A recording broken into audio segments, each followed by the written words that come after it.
Hello and welcome back, my friends. We're starting a little bit late, but we are starting. You guys missed out on a few minutes, and that's a bummer. But we're going again. We should be up here in just a second. Give me a moment. We got audio again, though. That's the important bit. All right, I think we're good to go.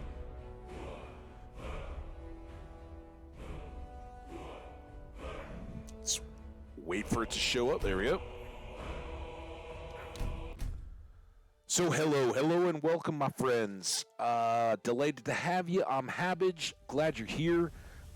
We got new folks coming in all the time, and I appreciate that, but a bit of a note, I guess, since you'll all notice that we left, right? We are no longer at our house in Solitude. We made it as far as the gate before Skash, one of our true VIPs, let me know, like, dude, you got no audio. What's going on? I don't know who or what or how or whatever, but fool me once, shame on me, right? Or shame on you, right? Couple streams back, we had no audio, and I was shocked to find that my audio out had device had been switched over in my settings. Today, OBS settings, my audio input had been shut down. So, here's the heads up, guys, and it kills me to say it, but this is going to be the last stream for a while, because I'm going to have to do a thing that I never thought would really be all that necessary, and put in a whole bunch of locks. And for all the people that have been so good over the years, you're outstanding. Fuck off, guy. And excuse me, but I am irate. I gotta put in VPN that's gonna ruin the quality coming out, or at least further tax it. But one random thing on an audio device, yeah, it's kind of weird. Today, when I started digging into it, my audio settings in OBS, my audio out was turned off. Right in there, once I dug into the settings, it was turned red. I know I didn't do that. I know the app doesn't do that. Reinstall? Are you kidding me? No, so something somewhere. I'm no super security guy. I don't know, but these things don't just accidentally happen. Something's been introduced, so if you're hearing this and you're whoever it was, it's really cute. You're awesome. I'm not doing this for money. That'd be great down the road. I'm doing this because I like these games. I like to share the content. I got to get out of the way before this guy talks to me again. And I've loved getting to know all the cool people who have been hanging out in my chat. So if you think it's an awesome big flex to be like, look, I somehow have the skills to exploit something and get in on Ham's system, yeah, you're great. You just ruined it. And again, maybe something does allow an audio output in OBS to just change itself abruptly, but I'm not that gullible, especially 2 times in less than a week. So yeah, it's sad. There are people out there that suck, though, and we will be back eventually. And again, I'm going to do the stream today because there's nothing I can do about it. Whoever it is already there, and listen, the majority, there's nothing on this system. I mean, I guess you could ferret out and really be a troll by I guess sussing who I am. But I don't have sensitive personal material on that other than who I am. So I'm not terribly concerned. Just that it's kind of like vandalism, right? It's like, oh yeah, you're such a badass. You said, hey, notice me by taking, let's say it's a beautiful work of art or something like that, and you tag it, and you're basically saying, notice me, give me attention. But what you're doing is ruining something that a lot of other people have been enjoying. Well, I at least get the impression that most people have been enjoying these, and that kind of stinks. But yeah, I already was considering that I needed to get some new headset stuff. But again, this it means I got to go research. I got to find out what the best thing is, and unfortunately, there's not just a ton of information. I've looked at it all the way along, as far as solutions that allow the stream content to pass cleanly, but not introduce exploitable holes, if that is what it is. And again, I don't particularly know if that could be something running back through Twitch or the software. Again, I haven't made any pretense of hiding which platforms and things I've used. Maybe that's on me, but anyway, we'll have to find a solution. But consider that at least for a couple days, the time that I would be spent streaming and hanging out with you guys, I'm gonna be digging in, finding something, trying stuff out. There'll be more tweaking, probably more road bumps along the way as we stream. But it's probably one of those things where whoever it was is at least forcing me to do something I probably should have done a while back. I mean, you can only get so far trusting on the goodness of your fellow man. So there you go. Thanks, whoever it was. Anyway, I'm going to try not to be salty. And again, if other people are like, oh yeah, that's just totally a deal, those settings reset every 4 months or whatever, awesome. That would be great to find out, but I don't think that's the case. I don't think that randomly you're getting setting changes like that, and I don't know. I don't often put myself in a position of opening up to those types of vulnerabilities. So, and because outside of a little bit of checking the weather and looking at some game stats or scoreboards on ESPN or that kind of stuff, I don't use this PC for a whole lot. So there it is. I don't know. But yeah, we'll deal with it. So where were we? Oh yeah, that's right. When we first started and I was not being heard talking, I was letting you guys know that we are heading to the College of Winterhold once again, and we're going to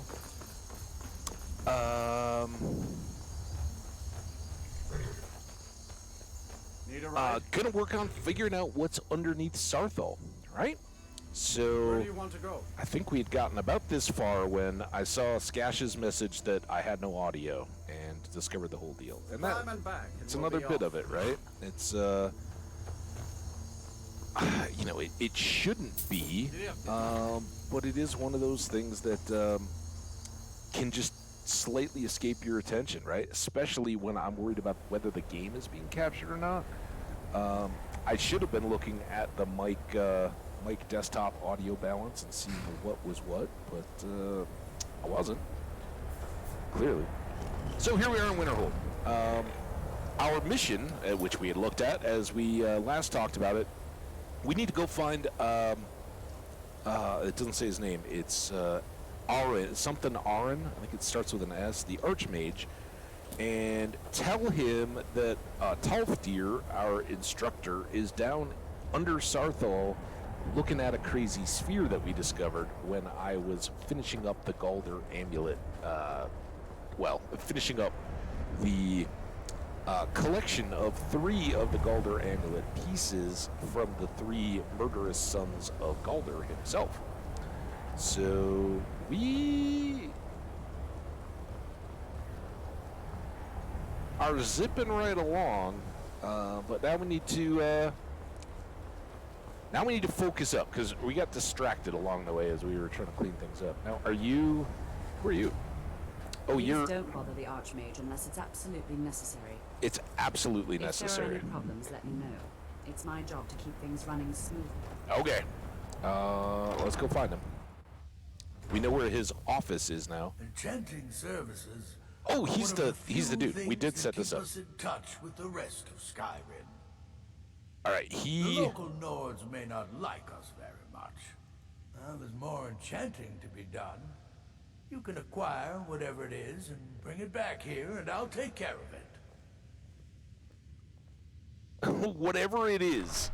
Wow, they really went all out on the text there. Be quick about it, will you? What? This is a good way for the college to bring in some money. Here's the name and location of the client. What? I thought you wanted grand soul gems. Go to Luafin in Windhelm and something or other. What the? What did I just do? All right. Stop. Pick up the item. Okay. Alright, well, that's definitely on the back burner. That was not... I went and got 10 grand soul gems to bring to him. This is the Thalmor dude, right?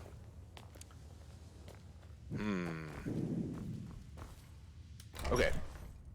I think those were locked before, too, so we just got the access. Oh, look at this. How neat. Is this... So, like, is the Arcanium on the other side? Right? What happened to that? Here's the Arcanium. And that was what we got up to from the other staircase in that main hall. But, like, that's a split level, right?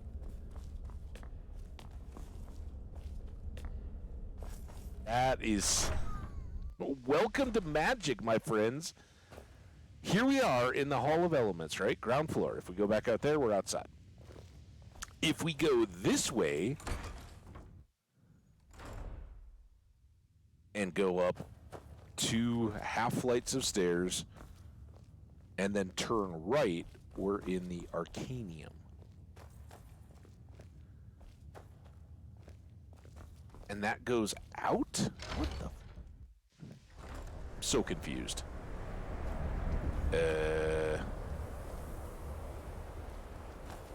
Yeah, so there's only one way out. So this should be the... This is still the Arcanium. I would be really surprised if it changed. That's the deck. And then from here, we can go up. But that other staircase is like a little shortcut. I mean, he's like 4... That was 3 flights of stairs. 1 up to the Arcanium, 1 up to the door, and then 1 more up to here. And there's still more stairs. Requires a key. Okay. Well, here we are. Anyway, all befuddlement aside, this is Aaron. What you learned Savos Aaron. Several, if you're talented. Okay. It's no secret that the college's reputation in Skyrim is tainted. I wonder if we'll lose the... So we met while we were in the process of finding out all this other stuff. Some vision of a guy only visible to me showed up and said that I wasn't going to be held responsible for my actions leading up to the moment, which was had set things in motion to do something, but I would be judged on everything after. Personally? No, not I. One of their number used to advise the Archmage when I was but an apprentice here. But that was a great many years ago, before all the members of the Order were called back to the Isle of Artaeum, and it disappeared entirely. Which, yeah, everybody seems to know that until we didn't, until yesterday. But, yeah, the Psijics, some other group of mages, perhaps, used to be very present, and they had a little. I was gonna say convent. I don't think that's it. Like an outpost on an island. They apparently, got a word from something that they all went back to it at the same time, and then the island just poofed out of existence, and nobody knows what happened. But clearly, nobody's too like, oh my gosh, we thought they were all dead. At least of the magical inclinations. When I say I just got contacted by a Psijic, they're like, oh, nobody's seen them. All right. But they're not like, oh yeah, they were all dead. What you learn here will last you a lifetime. Several, if you're talented. Maybe oblivion-y stuff? I don't know. Please don't tell me that another one of the apprentices has been incinerated. Oh, I have enough to deal with right now. Yeah, no. We found some sort of orb. Tolfdir wanted you to see it. We found something in Sarthal, and Tolfdir thinks it's important.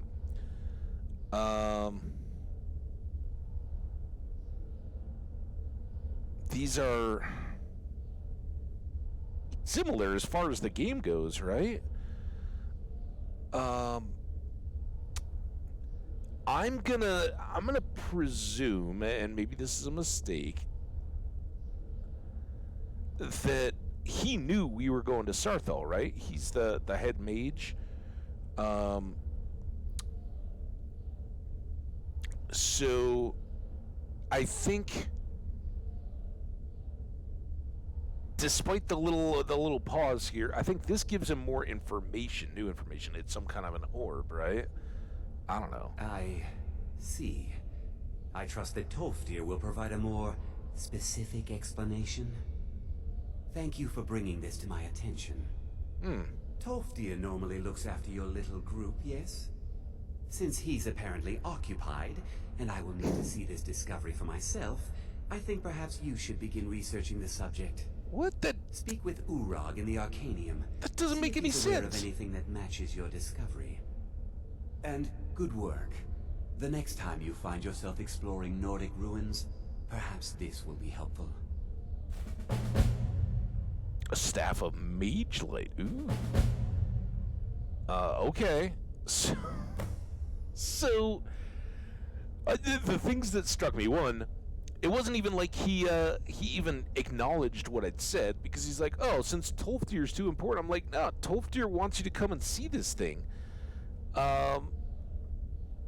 Two, though, he was able to have a complete conversation with us and seemed to process while still continuing to read his book.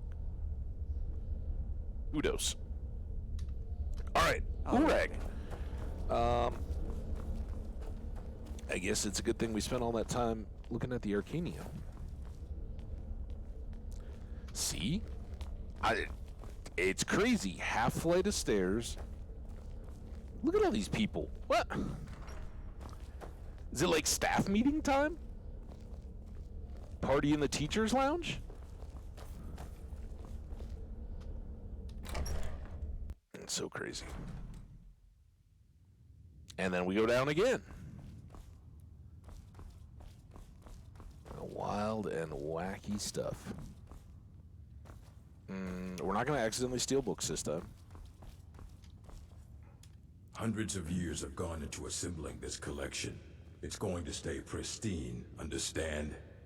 Yeah, what do you got for sale? I know what you want. Word travels fast around here.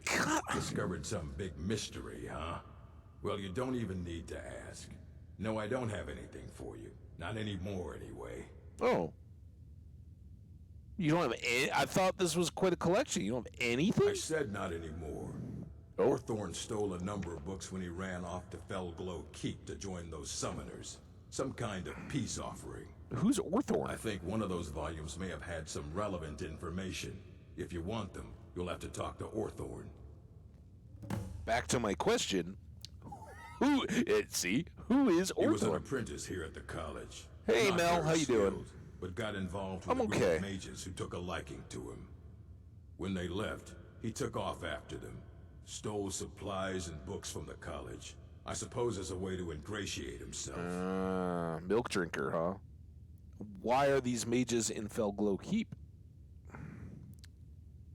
How you doing, Let's Mel? just call it a difference of Day opinion good? with the college. They were interested in research that goes outside the bounds of what the college allows, so they were persuaded to leave. What does that mean? Because college seems pretty inclusive. Doesn't anyone care that Orthorn stole things from Not college? enough to bother with. Archmage Aaron's approach to these things is just to let them sort themselves out. What? Although now it looks like you'll be doing the sorting. Good luck with that. I guess the system is working. Okay, well... this is what I tried to do I have a initially. few things laying around that weren't worth adding to the collection. You may look through them.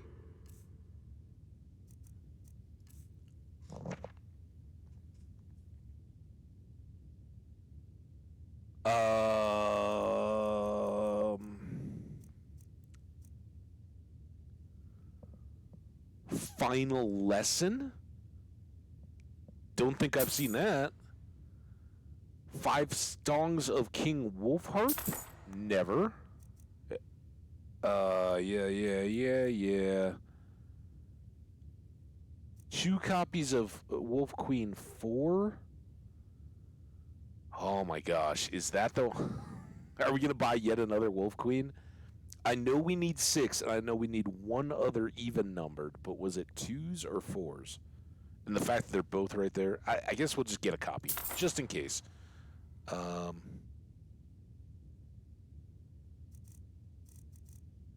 that's cool. We got some new books. Fight well. Okay.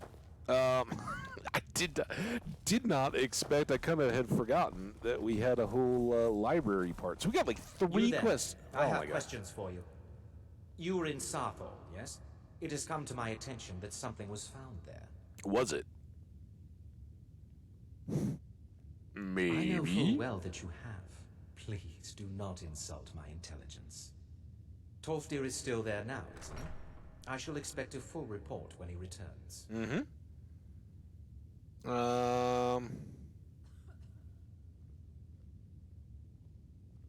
I mean, he's just gonna be arrogant if I ask him that. Like, oh, it's my job to know everything. Why does this matter? Something was discovered in Sarthor that was significant enough that Tolfdir sent a new member of the college alone to deliver word.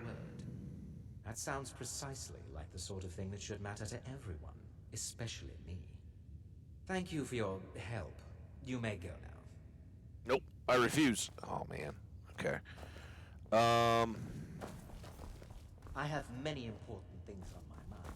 Your concerns are not on Crazy stairs. Hello and welcome to the chat. Welcome back, Maroon's Dagon. Enchanting services are one of the few things that keep us in. Why don't the you local want- Nords may not like us very Why don't you much, want my stuff? but they don't seem to mind having access to enchanted weapons and armor. Let's get outside and then we'll Savos find out doesn't where we're care for headed. politics. He likes to believe the college is removed from the rest of Wait, was this the other guy? I'm working on some very important research, I assure you.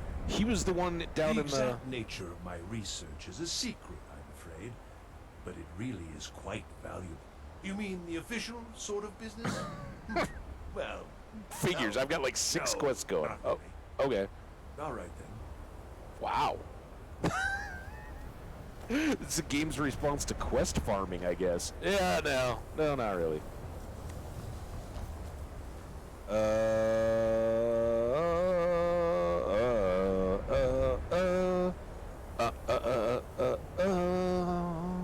We need. I'm like, what am I doing? We need to find out where Felglow Keep. Oh, dang! I already forgot to turn off the things. Well, now we kind of know it's down in this direction.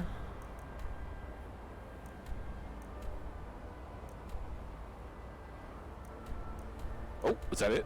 Felglow Keep. In fact, we were just over here, right? This is where the Flame Atronach and the wizards are, because we came over like somewhere right in here was that Shrine of Talos where we dropped off the horn for Elisif's former husband. So we know that area. It's very close to Whiterun. It's not so close to us. And again, this is one of those opportunities where now that we're a mage, it kind of makes sense in a gamey sense that, one of those basics that you first learn about is popping around the map, right? You learn some teleportation. We practiced the wards, and as far as I can recall, that's the only like actual magic instruction that we get at the Mages College. So I kind of count that personally as like, yeah, we got schooled up in some spells. So note, I'm not, even though we've been to Felglow Keep, I'm not going to right there. You know, like as soon as we start just popping around the map, it's gonna become very formulaic as we close things. So what we're gonna do is go back to Whiterun. We just bought some books. We'll see if Wolf Queen 4 was one of the ones we needed. Drop off the others, and then we'll head up to the keep as close as it is and come back. What I should maybe do, though, while we're looking, we've got a number of these booky quests, right? We just turned this into another book quest. We need to find 3 of those books. We need to find these Shalador writings, and then I think there was a miscellaneous, yeah, this one. So are any of the rest of these kind of in this immediate area? Maybe they don't even show up. Maybe we just gotta poke around. I don't see... Maybe we gotta pull the map back up. What?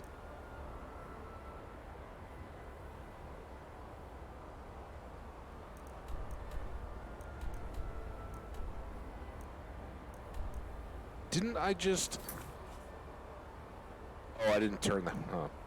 So do I not know where any... Oh, I didn't turn that one on. So that Shalador one is nowhere. That's nowhere close to anything. All right, so we're not. I was just wondering if there was something close here that we can knock out at the same time. So this one apparently doesn't show up at all on the map, which is kind of cool. I like that. I don't think I'm missing a quest marker around the edge. So wherever Shalador's insights are, that's part of the mystery, I guess. Okay. Well, off to Whiterun then. Right back to Whiterun, right? Damn it. No! What? Oh no, now what do I do? Unplace.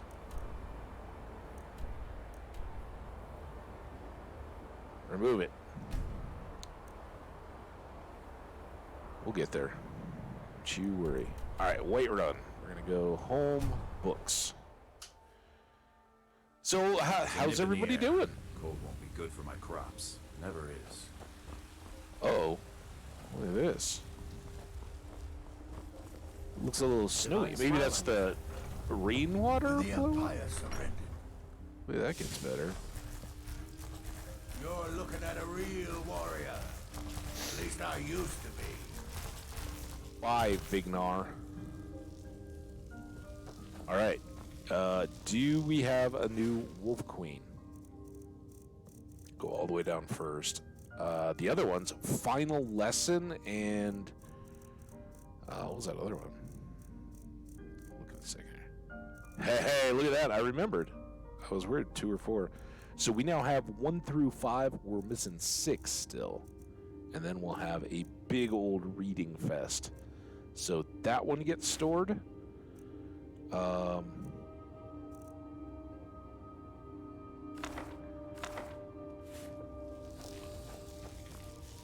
That's right, we started in Solitude. So these we've all read now. Yesterday, in the last stream, we read the Imperial version of Baron Zaya's life, and I added that to our understanding we got of her side of the events, or the anonymous version. Okay, so we have a hike, right? Is there anything? Oh, the long taffy treat. Found that in our house. I don't know that I've ever seen one of those before. So it gets stored. Can't do anything about those. Misc, I don't think we had anything to... Where do all these come from? Did I buy those or something? Whatever. Let's put them away. Since we're here...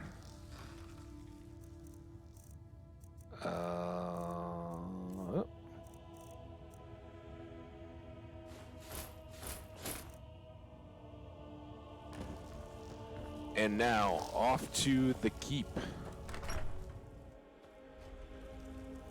So this, I think this gives us a pretty good balance. That's not cool.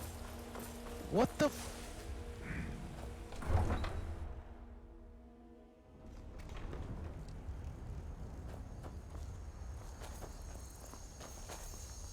My God.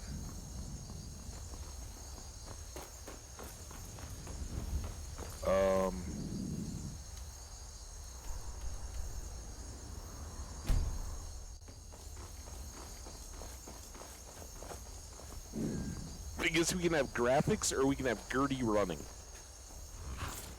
Red Toes. Wait. Get off. It's not Minecraft. Did I just steal this horse? Hambbage's horse? Hambbage's horse. We got 2 copies of Red Toes. That's weird. I mean, we have had 2 Red Toes, but maybe one is a ghost horse?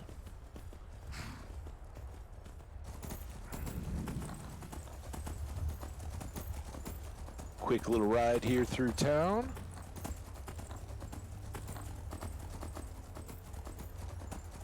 And, you know, is there immediate justification for adding this to our adventure? It's tough. I'm not all that interested in grabbing up ingredients as we go, but I don't know. I love this world. I think it makes it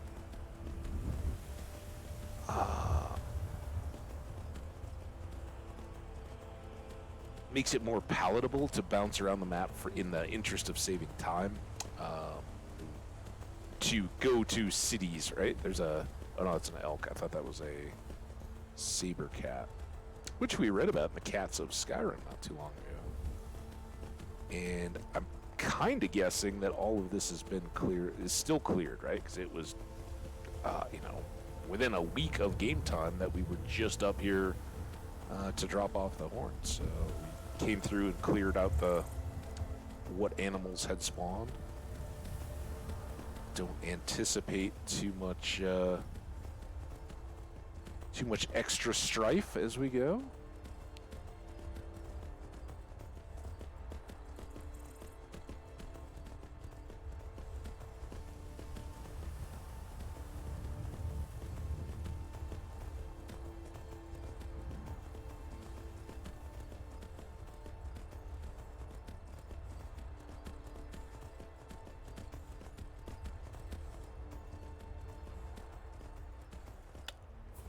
Although I say that, are those vampires?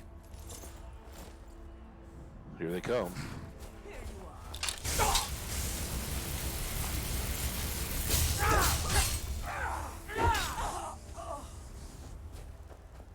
That it? That's all you got, vampires? I saw you coming from a mile away. I shouldn't talk smack. They're good at killing horses. Oh, good job, Red Toes, hiding. That's what we like.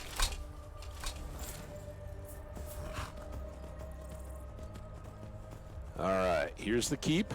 Again, may not even have anybody up here to clear out because we had just done this. And we do have a keep key as well. Oh, I take it back. Sounds like there is an Atronach somewhere. I don't see them. They're...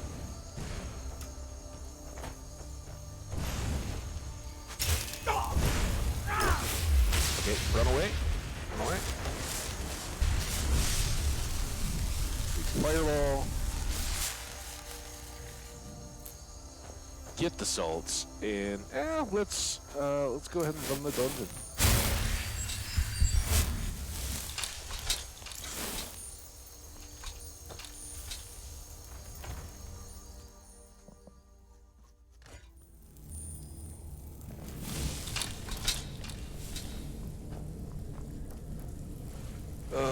So we are looking for a guy named Orthone or something. Starts with an O. And What is it? it's all mages. I guess that's to be expected.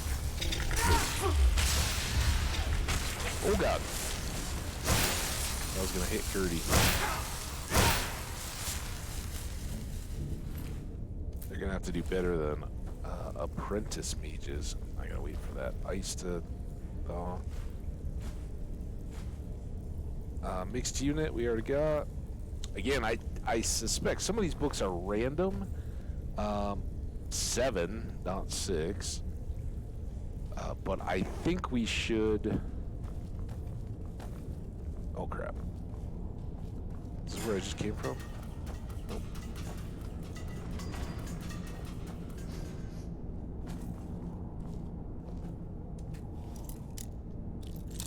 Did we get stuck in here once?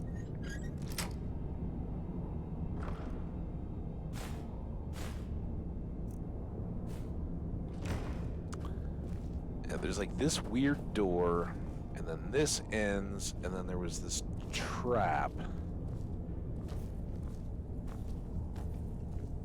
down here. Ooh! Dude! No wonder that I remembered this as a bad little spot.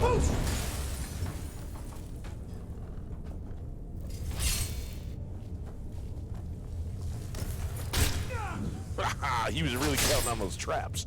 Teach you to mess with me. Yeah, you tell him, Gertie.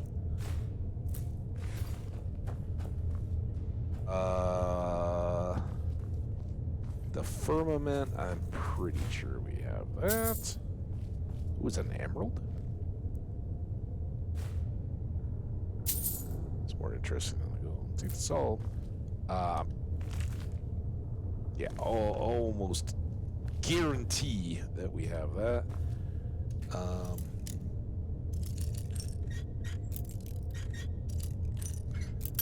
I don't think these should be too bad.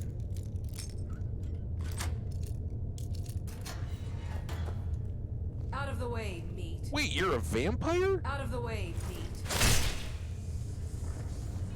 I don't know. Does that feel like I just jumped? But vampire. You're a vampire too. Fair warning here, get your defenses up, because I'm coming in.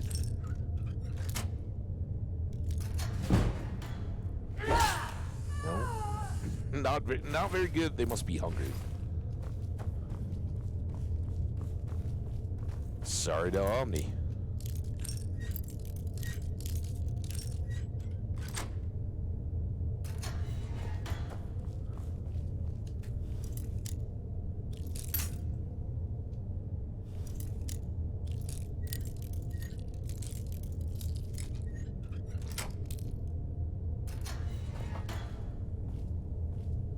Out of the way, meat. You call me meat. You're going down. Ascendant Conjurer? I don't think that was the vampire, was it? Okay. Well, that one... I mean, I guess it was necessary. I don't feel real good about just coming in and... But who knows what these, Oh, that's right. These are the guys that were going to study things that were not approved by the college. And we already know the college doesn't really see that there's any issue with things like necromancy, right? They're like, it's just another part of magic, right? So,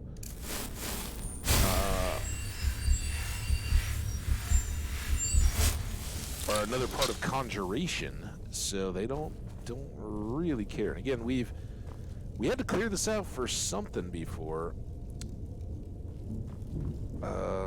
And the loot in and of itself is not. I think we have 11. I'd really like to get the rest of those month books. I don't think I've ever had the full year's worth, so I've never read those. First Hold, Kiss. Now they're all Wolf Queen 4s. We need a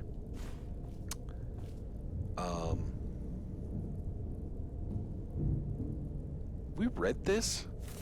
Sheogorath was the god of insanity, right? That we met inside Pelagius's head. Uh-oh.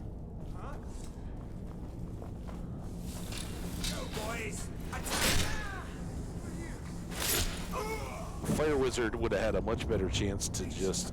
Please let me help you. Just a scratch. Oh. Gertie got caught napping. We'll talk about it in our after action.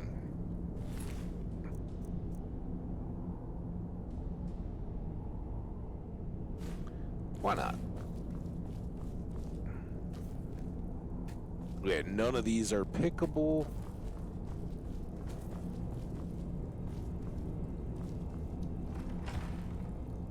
Just wanna see what more we've got here. Okay, this is where we would have come in initially, so we could have just popped right in here. But yeah, rerunning dungeons. Not the worst thing in the world. All right, who are you, dude? Oh, this is Orthorn. Don't Thorn. leave me here. So you're Orthorn? Stole some books, huh? Yes. Did Archmage Arin send you? He sent you to rescue me, didn't he?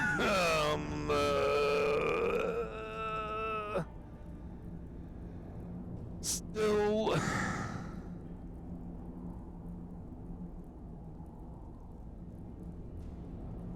You don't know.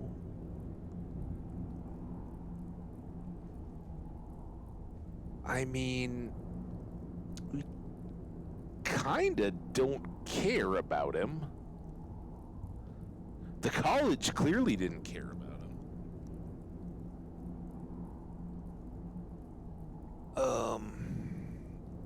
Not really enough to deal with it one way or the other, right? They weren't so mad at him stealing the books that they sent anybody out to get the books back and punish him.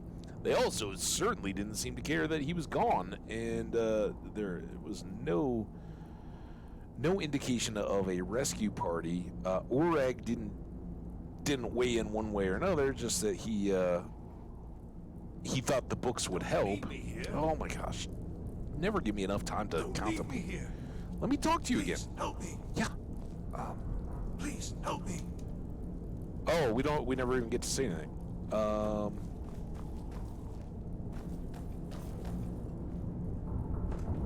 Guess we'll let him out. Alright, what's your deal, dude? Oh, you've saved me. Thank you so much. Who knows what they'd have done to me if you hadn't come along? I promise I'll help you get out of here. I don't think I need that. Quite literally, I don't think I need your help. What I do want to know is where the books. Yes, of course. I said I'd tell you, didn't I? Did The you? caller will have them. Who's the She caller? was most interested in one of the volumes. Although not interested enough to keep me from being locked up.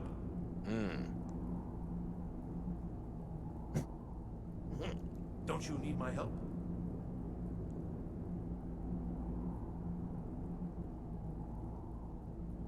If you don't get away from me right now, I may kill you myself. I can handle this on my own. This will be easier without you getting in my way. Let's go middle ground, right? I mean, a little tempted. I did just off all those vampires, and he's a dirty, nasty book thief, but... Well, I was only trying to help. Fine. I'll just save myself then. Thank you for letting me out of that cage.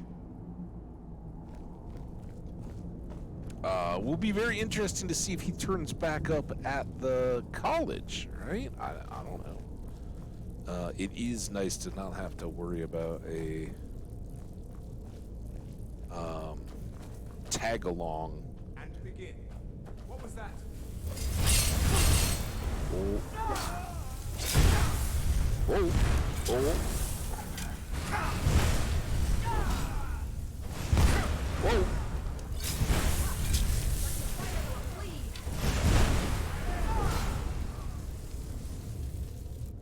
Fire wizard. He didn't even have anything on him. Okay.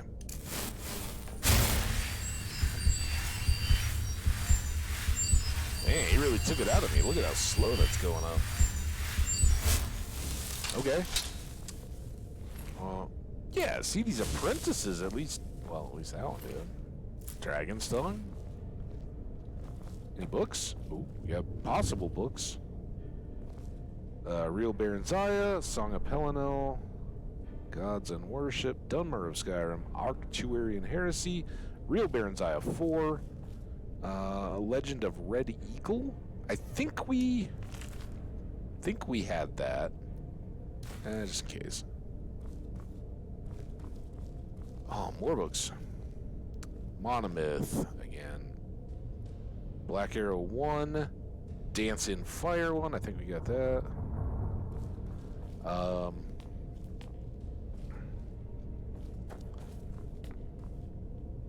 I assume that those are somewhat random, but I knew it. oh, you little slippery.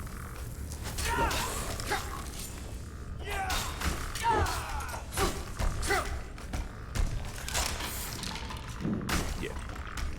Definitely not too worried about the skellies. Like the bite of a flea. Oh, you still got one, Gertie. Get him. Good job. Alright. We already... I think that was a Ray Zombie. B? Go. Okay. Ooh. Oh, I guess this is... This isn't really a way. This is just a side room. No. The soul gem. Argonian account 3. I think I have that. Dunmer. We even read that one.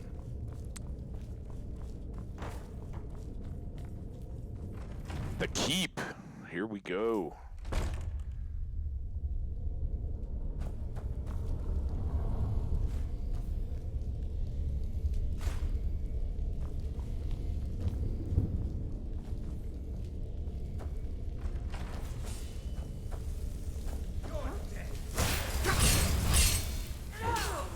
I highly doubt I'm dead. I mean, it could happen. Could get stuck. One of you guys could have some crazy staff. Are you gonna get it, Gertie? There you go. There you go. Oh! Come on, let's see you hit him. She's gonna finish her right when I get there. There you go. Saw that coming.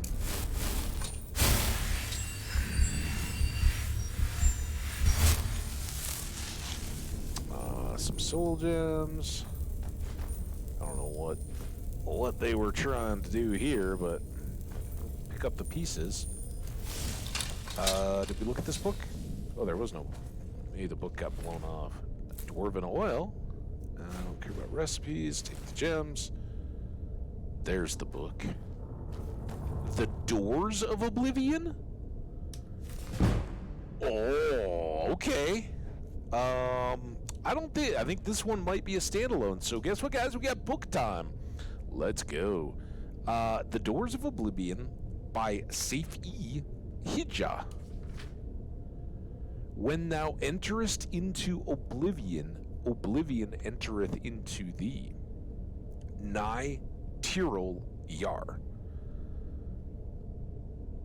The greatest mage who ever lived was my master, Morian Zenus. You've heard of him as the author of the book On Oblivion, the standard text for all matters Daedric. Despite many entreaties over the years, he refused to update his classic book with his new discoveries and theories because he found that the more one delves into these realms, the less certain one is. He did not want conjecture, he wanted facts. For decades, before and after the publication of On Oblivion, Zenus compiled a vast personal library on the subject of Oblivion, the home of the Daedra. He divided his time between this research and his personal magical growth on the assumption that should he succeed in finding a way into the dangerous world beyond and behind ours, he would need much power to wander its dark paths. Side note, I think we might have read On Oblivion. I'm guessing that's another standalone-y type book, and I think that was the one that talked about how you would go about interacting, right? And like that there would only be seconds when they open the little bridges. But maybe that's another one. Maybe that was Bridges or something like that. Anyway, we'll check the old books and see if we've got On Oblivion too, if we've read it or not. I think we had, though. 12 years before Zenus began the journey he had prepared his life to make, he hired me as his assistant. I possessed the 3 attributes he required for the position. I was young and eager to help without question. I could read any book once and memorize its contents. And despite my youth, I was already a master of conjuration. Zenus, too, was a master of conjuration. Indeed, a master at all the known and unknown schools. But he did not want to rely on his ability alone in the most perilous of his research. In an underground vault, he summoned Daedra to interview them on their native land, and for that he needed another conjurer to make certain they came, were bound, and were sent away again without incident. I will never forget that vault, not for its look, which was plain and unadorned, but for what you couldn't see. There were scents that lingered long after the summoned creatures had left. Flowers and sulfur, sex and decay, power and madness. They haunt me still to this very day. Conjuration, for the layman, unacquainted with its workings, connects the caster's mind with that of the summoned. It is a tenuous link meant only to lure, hold, and dismiss, but in the hands of a master can be much stronger. The Psijics and Dwemer can. In the Dwemer's case, perhaps I should say could. The dwarves have disappeared. The Psijics and Dwemer can connect with the minds of others and converse miles apart, a skill that is sometimes called telepathy. Over the course of my employment, Zenus and I developed such a link between one another. It was accidental, a result of 2 powerful conjurers working closely together, but we decided that it would be invaluable should he succeed in traveling to Oblivion. Since the Denzian of that land could be touched even by the skills of amateur conjurer, it was possible we could continue to communicate while he was there, so I could record his discoveries. The doors to Oblivion, to use Morian Zenus's phrase, are not easily found, and we exhausted many possibilities before we found one where we held the key. The Psijics of Artaeum have a place they call the Dreaming Cave, where it is said one can enter into the Daedric realms and return. Iachesis, Sothasil, Nematij, and many others have been recorded as using this means, but despite many entreaties to the order, we were denied its use. Celerus, the leader of the order, has told us it has been sealed off for the safety of all. Ooh, interesting, okay. We had hopes of using the ruins of the Battlespire to access Oblivion. The Were Gate still stands. though the old proving grounds of the Imperial Battle Mages itself was shattered some years ago in Jagar Tharn's time. We know Jagar. Good old imposter Nightingale, right? I lost track there. We had hopes of using the ruins of the Battle Spire to access Oblivion. I guess the Battle Spire here, the Where Gate still stands, though the old proving grounds of the Imperial Battle Mages itself was shattered some years ago in Jagar Tharn's time. So the Battle Spire is where, when there were legions, but units of Imperial Battle Mages, apparently that was their kind of base and training area, and featured a gate to Oblivion, the Where Gate. Sadly, after an exhaustive search through the detritus, we had to conclude that when it was destroyed, all access to the realms beyond, the Soul Cairn, the Shade Perilous, and the Havoc Wellhead had been broken. It was probably for the good, but it frustrated our goal. The reader may have heard of other doors, and he may be assured we attempted to find them all. Some are pure legend, or at any rate not traceable based on the information left behind. There are references in lore to Maruk's Abyss, the Carrington Mirror, the Mantellan Crux, the Crossroads, the Mouth, a riddle of alchemical formula called Jacinth and Rising Sun, and many other places and objects that are said to be doors, but we could not find. Some exist but cannot be entered safely. The whirlpool in the Abyssian called the Maelstrom of Baal can make ships disappear and may be a portal into Oblivion, but the trauma of riding its waters would surely slay any who tried. Likewise, we did not consider it worth the risk to leap from the Pillar of Thras, a 1,000-foot-tall spiral of coral, though we witnessed the sacrifices the Slodes made there. Some victims were killed by the fall, but some indeed seemed to vanish before being dashed on the rocks.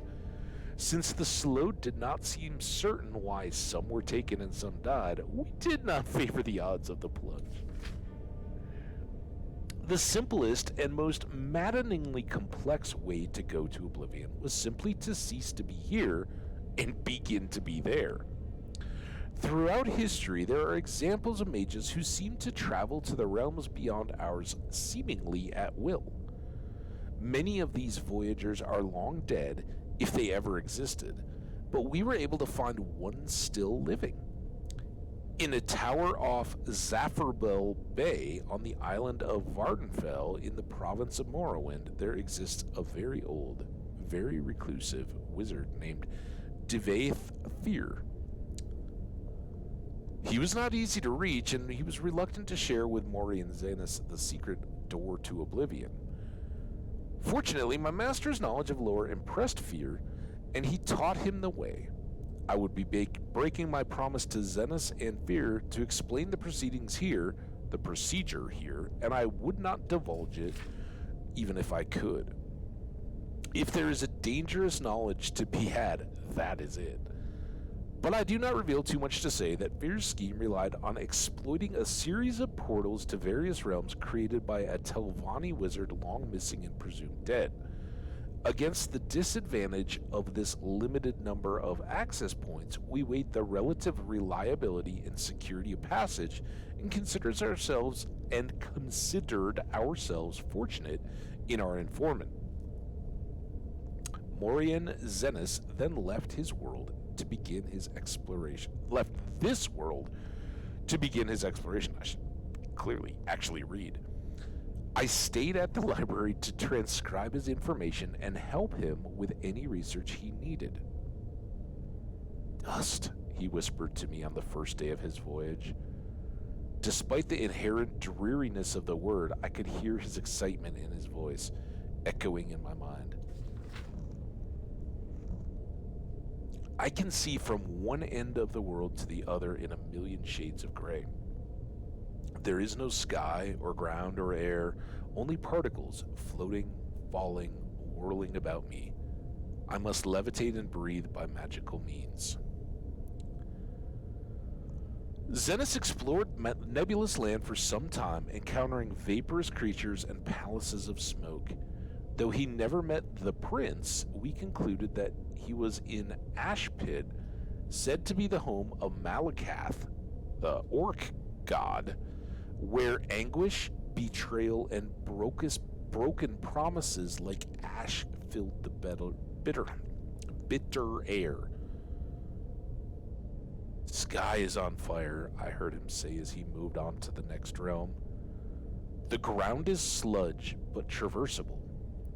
I see blackened ruins all around me, like a war was fought here in the distant past.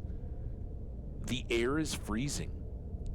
I cast blooms of warmth all around me, but it still feels like daggers of ice stabbing me in all directions. This was Cold Harbor, where Molag Bal was prince. It appeared to Zenith as if it were a future Nirn under the King of Rape, desolate and barren, filled with suffering. I could hear Morian Zenith weep at the images he saw and shiver at the sight of the Imperial Palace spattered with blood and excrement. Too much beauty, Zenith gasped when he went to the next realm. I'm half blind. I see flowers and waterfalls, majestic trees, a city of silver, but it is all a blur. The colors run like water. It's raining now, and the wind smells like perfume. This surely is Moonshadow, where Azura dwells. Zenith was right, and astonishingly, he even had audience with the Queen of Dusk and Dawn in her Rose Palace. She listened to his tale with a smile and told him of the coming of the Nevavrine. My master found Moonshadow so lovely he wished to stay there, half blind, forever, but he knew he must move on and complete his journey of discovery. I am in a storm, he told me as he entered the next realm. He described the landscape of dark, twisted trees, howling spirits, and billowing mist, and I thought he might have entered the deadlands of Mehrunes Dagon. What's up, Mehrunes Dagon? But then he said quickly, no, I am no longer in a forest. There was a flash of lightning, and now I am on a ship. The mast is tattered, the crew is slaughtered, something is coming through the waves, and oh gods, wait, now I'm in a dank dungeon, in a cell. He was not in the Deadlands, but Quagmire, the nightmare realm of Vernima. Vernima, I'm not even familiar with. Every few minutes, there was a flash of lightning and reality shifted, always to something more horrible and horrifying. A dark castle one moment, a den of raving beasts the next, ravening beasts even, a moonlit swamp, a coffin where he was buried alive. Fear got the better of my master and he quickly passed to the next realm. I heard him laugh. I feel like I'm home now. Morian Zenith described to me an endless library, shelves stretching on in every direction, stacks on top of stacks. Pages floated on a mystical wind that he could not feel. Every book had a black cover with no title. He could see no one, but felt the presence of ghosts moving through the stacks, rifling through books, ever searching. It was Apocrypha, the home of Hermes Mora, where all forbidden knowledge can be found. I felt a shudder in my mind, but I could not tell if it was my master's or mine. Morian Zenith never traveled to another realm that I know of. Throughout his visits to the first four realms, my master spoke to me constantly. Upon entering the Apocrypha, he became quieter, as he was lured into the world of research and study, the passions that had controlled his heart while unknown. I would frantically try to call to him, but he closed his mind to me.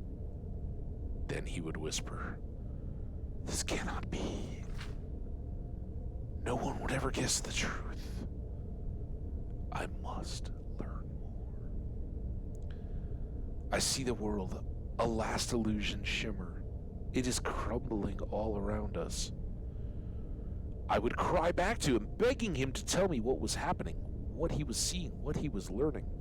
I even tried using conjuration to summon him as if he were a Daedra himself, but he refused to leave. Morian Zenas was lost. I last received a whisper from him 6 months ago. Before then, it had been 5 years, and 3 before that. His thoughts are no longer intelligible in any language. Perhaps he is still in Apocrypha, lost but happy, in a trap he refuses to escape. Perhaps he slipped between the stacks and passed into the madhouse of Sheogroth, losing his sanity forever. I would save him if I could. I would silence his whispers if I could. Oh, that last bit. Oh, that's awesome. Right? He's like, oh, he's like, he doesn't kind of lost touch, but imagine that whole just, they established this mental bond, telepathic bond, and there's no longer a purpose to it, but every once in a while he just gets a whisper in his mind from beyond, reminding him that his old master is still out there. Oh, that's chills. Woo! All right, well, good one. And we certainly learned a little bit there. Who's the Daedra of the changing image? There's Vernima. The shifting nightmares. Quagmire, the nightmare realm of Vernima. Okay, well, that's a Daedra I wasn't too plugged into. Anyway, we're going to take that. We got a conjuration level, so we're that much closer to our next skill point. Look at that, we got an old Talos in here. What's up, Talos? And we came in from this side, so we got an unopened door here. I guess that's where we're off to. Let's go. More wizards.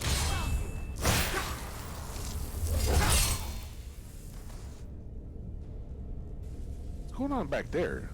Is that an attempted conjure?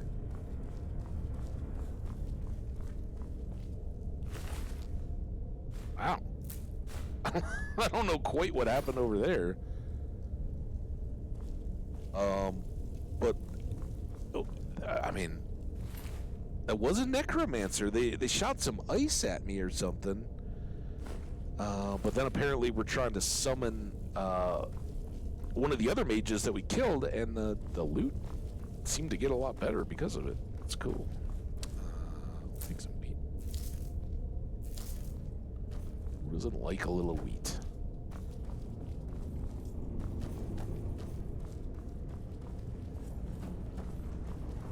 Oh, what are you? A storm atronach? Oh, come on. Dude, I can't.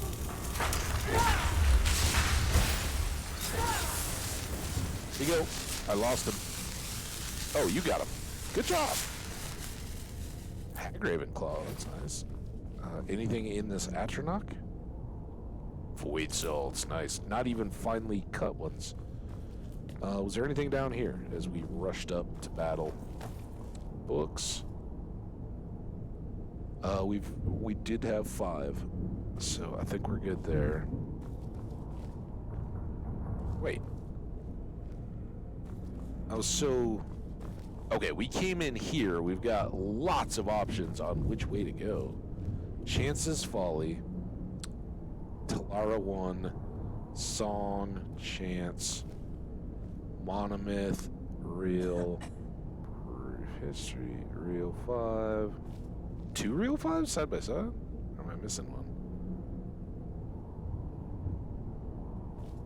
Okay, whatever. None of those seem new. This is why I kind of prefer not to have the... Okay, that goes outside. This is why I prefer not to have the quest marker, right? So we are a little more naturally left to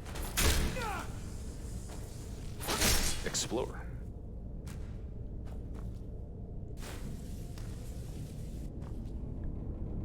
Yes, we got that. Brief history, Beggar Prince. Fireheart. It's a goodie.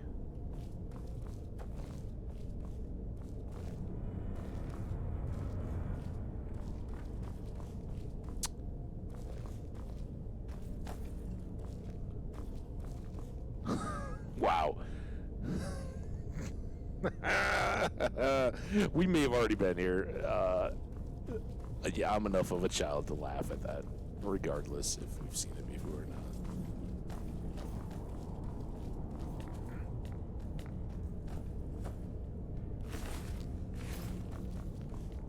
Dude, then we got door after door up here, too.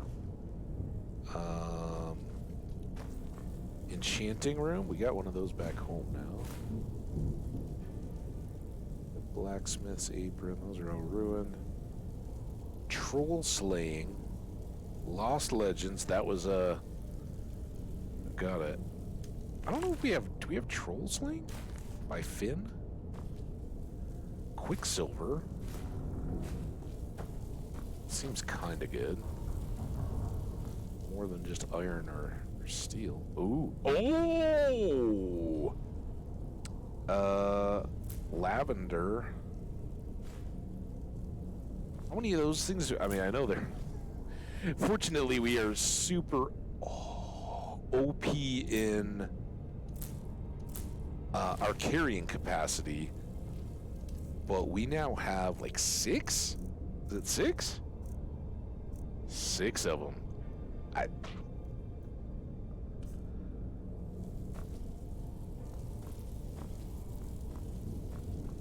That's pretty good. And if we were in here in the last visit,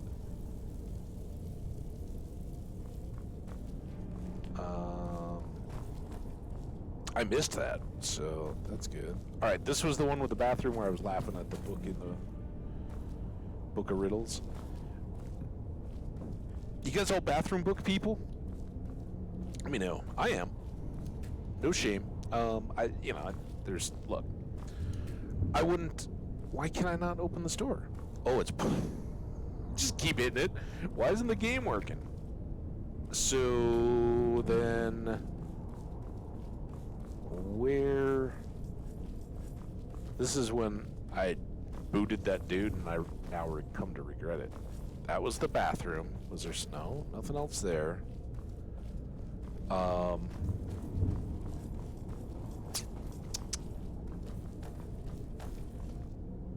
This goes to Skyrim. I thought I had the key. Maybe this is a totally different thing. Did I already look at all these? I think I did. It's gotta be up, right? What is this? Why did I not go through? Wait, this is the one that's barred, right? Damn it! Did I miss a passageway?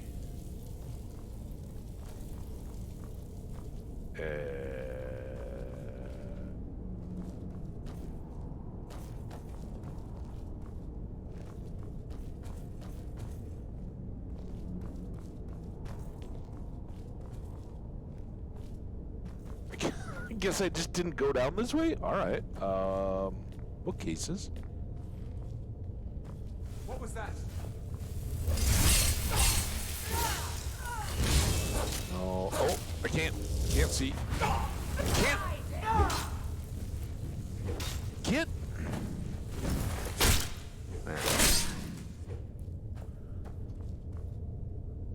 Storm Mage with some cotton. And, Conjure Familiar? I don't know. Do we have that one?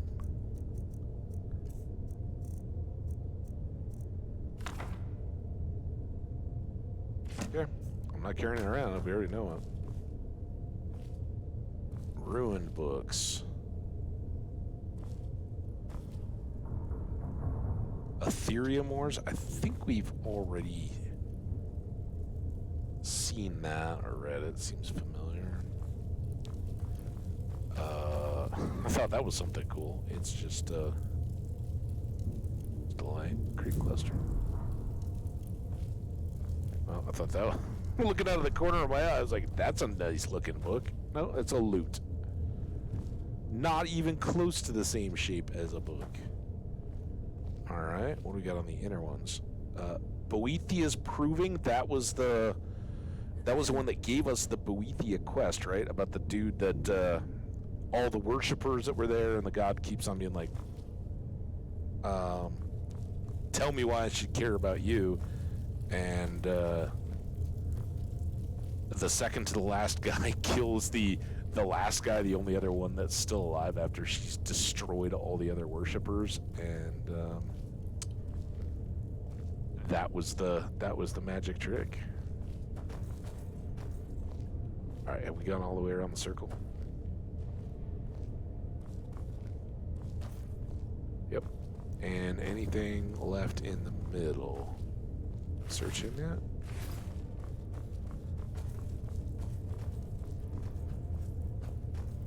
Up again. More books.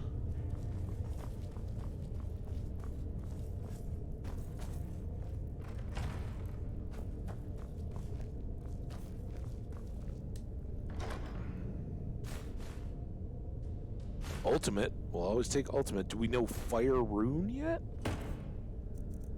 Be nice if we learned something new magic-y. Dang it. On this little field trip, so we could feel like we were going back to the school wiser than we were before. Ooh.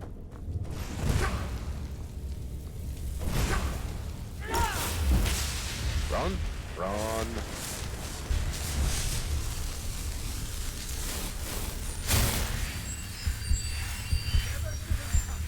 Uh-oh. You never should open that door. I might have missed you for a minute. Is the father of understanding Meyrune? Meyrune's Dagon? There's the key again. I thought we already had that, but maybe when we came in we lost it. Yeah, we actually saw you in the book. I don't know if you were here when we were reading it, Meyrune's, but saw you mentioned. It turned out we weren't reading about a guy venturing in your realm though. He was in Quagmire, the realm of nightmares. Nope. But he thought it was yours because the first nightmare was very Meyrunesy.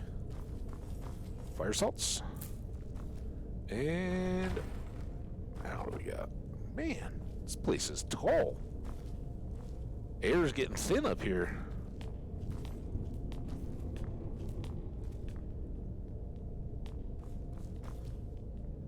Burned books, a scroll on these scrolls, no actual books.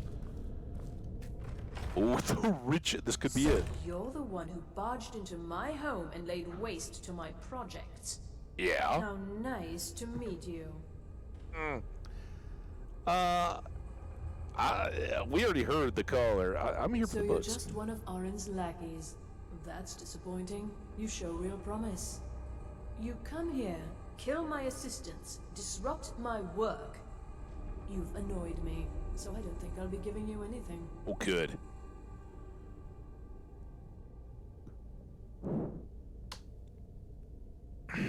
I kind of wanted to just straight up fight. First of all, no. Don't plead with a bully, or in this case, a school outcast. I don't really even feel like a negotiation. Look, she's got the choice here. I would imagine we're going to persuade her because our speech is way up, but I would just as soon she decide that she wants trouble. Fine. Take Dang them it. and be gone. Ooh. Never return here unless you're Ooh, so all we have to do is come back. What if I don't leave? Is this one of the books? Night of... Oh, man. Yeah, there's going to be a lot of reading. Let's get the 3. So this is Night of Tears. These have got to be the last king of the island. Do you think it's an A or an A? Aliads? Alaids? 2 books. Let's get them, and then we'll... Uh-oh. Oh, crap. Oh, over here. Then we'll go read somewhere. Because we definitely... Our fragment on Artaeum. Alright. Last chance. You wanna... You have what you came for. Now leave. You don't want to go rounds just for fun? Alright. She's wise. I got the key. Oh, maybe that's like a treasure room or something, and she has that key? I don't know how we provoke her. Let's just throw a save here. I don't know. I'm really curious. And why do we have fire and healing? Just for fun. Let's see if she meant it. You have what you came for. Now leave. No. I thought perhaps that would trigger her wrath. Are these ultimates, by the way? They are. Ultimates are still, any of them are still good value, right? Because they don't care about points. They will just top you off no matter what. And while our current potions are what, like 170 or something? Like these Fortify Healths, I haven't yet seen it where they didn't completely top me off. They restore 173. But our health is... I guess we gotta level up anyway, so let's do this. And I think we're back to... Oh no, we did stamina, right? We're at 320, 210, and...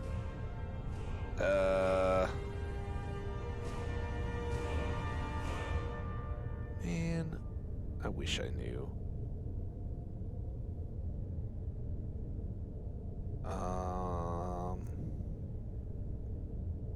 Well, there we go. I don't know if that was right or not, but or on cycle or not, but yeah. 306. Let's try to remember the next time it's Magicka, right?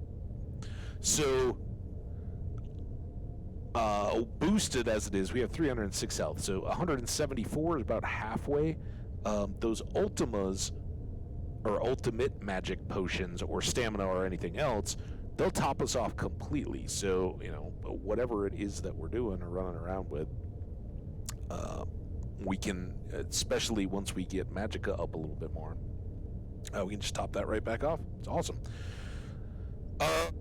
Things to check. Have we done both our heavy armor? I don't think we ever did. We are at 80. Yeah, we are at 4 of 5. We're here though, so we can top this one off, and then we move on. We've got 2 more points earmarked for the restoration tree. One that we have to spend to make novice spells cheaper, which indirectly will help because healing is a novice level restoration spell. So our self heals will become much cheaper. We can heal ourselves a lot more without spending up the Magicka. And then the next one is a Magicka regen boost, so we can earn Magicka back 25% faster, and that will help us train up all the other skills. So this is the last one before we switch out to stealth and one-handed and light armor. This is the last non-Magicka point we're going to spend at the moment.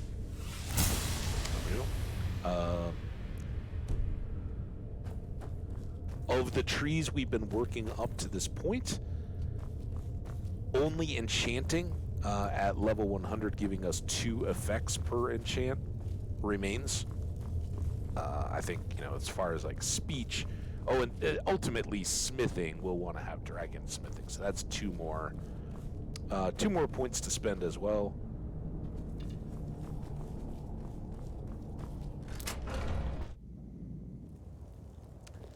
And oh, look at that, it's daytime.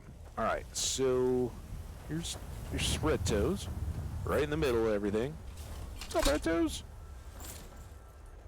And we're just gonna pop right back on out here, right over the rocks. We'll go back to Whiterun. We're gonna read our 3 books because we're gonna give these back to Urag, and I don't know that we're ever going to see those again, right? And I don't know that I've ever bothered to read them before. Maybe I have, just personally, I don't know. But we shall see. But we'll flip through those 3, see how long they are, back at home, and then get a carriage back over to Winterhold, and get the 3 books returned to Urag, so that we can maybe have some better understanding of whatever this orb is. Savos Aaron certainly wasn't able to just be like, oh yeah, I got this one. It is such and such.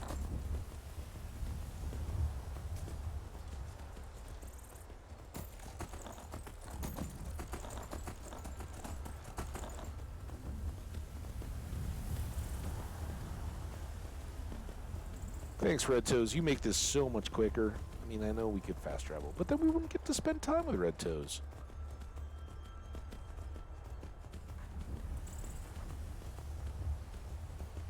And oh, I thought you were a jumper, Red Toes. I guess not so much.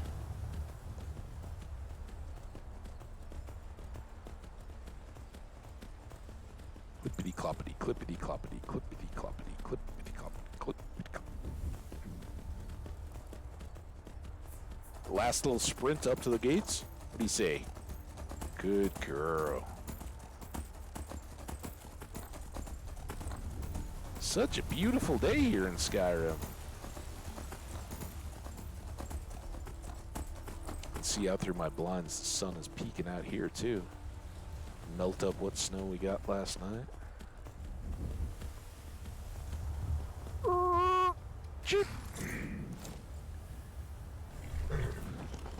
Are you a messenger? I've been looking for you. Got something I'm supposed to deliver. Your hands only. Uh-huh. Is it like another museum flyer that was printed for everybody?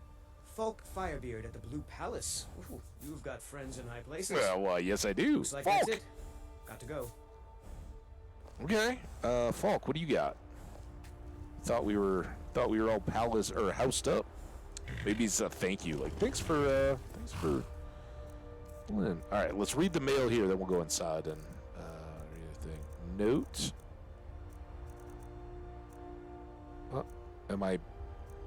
Letter. Hambbage. Over the last few days, we've had some disturbing information come to light regarding the events at Wolf Skull Cave and the summoning and binding ritual you interrupted there. Uh-oh. Given your involvement with that event, I'm asking you to return to Solitude to help us once more. I'm wary of putting all the details in print. Please come see me at the Blue Palace. Sincerely, Falk Firebeard. Well, Falk, yes, we certainly don't want summoned ex-empresses to... Nope, sorry. Oh, look, our graphics are better. Another reason why fast travel is kind of just essential in this game, right? Even if you're not using it at the start, or if you're like me, or ever, if you're like some folks I've watched, it is... Oh, I forgot. I forgot about all the noise. I just want a quiet place to read. Here, let's go. Let's go up here. Oh, it's raining?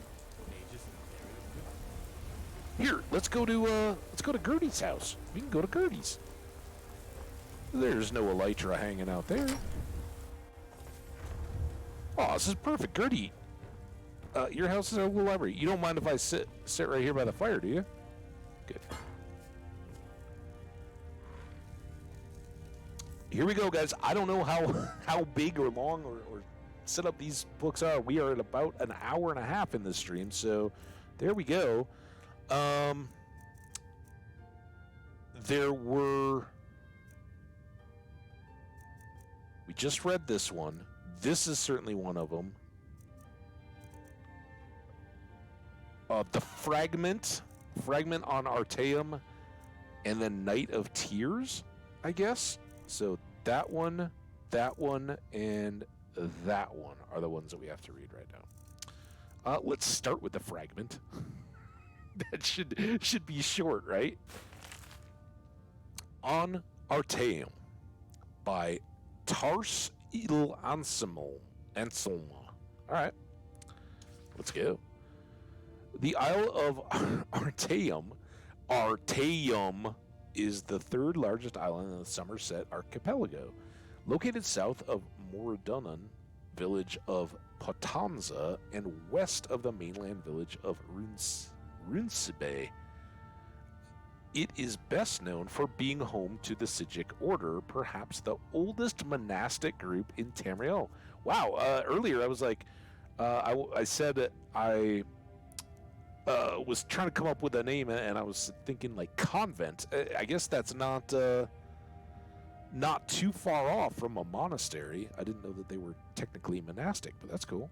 All right, so yeah, Artaeum, the island where the Sijics lived.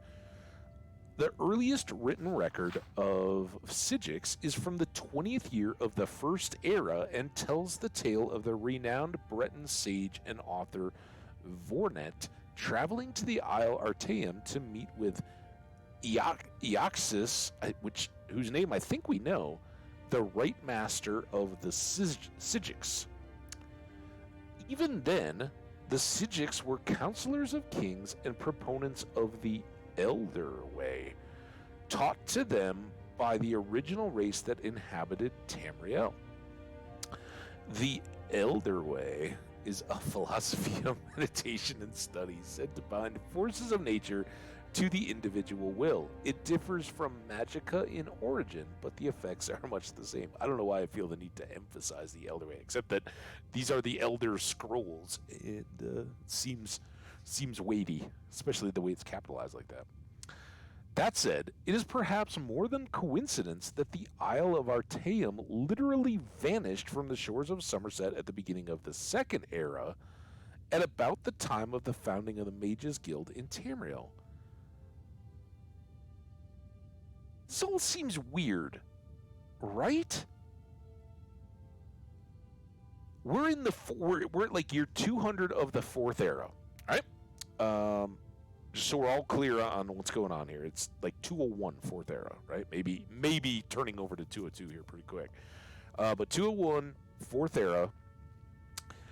And starting this episode, when we were reporting the orb to Saros Aaron, we told him about our encounter with a Sijic who appeared in a vision only to us, and talked about how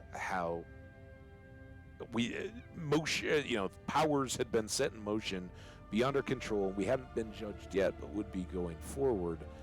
So we told Saros Aran about that, and he said he didn't have any real direct contact or knowledge of the Sijics, but that the Sijics had been advising the Grand Mage or whatever of the college when he was an apprentice. Now, I know elves can live for a long, long time, but this implies that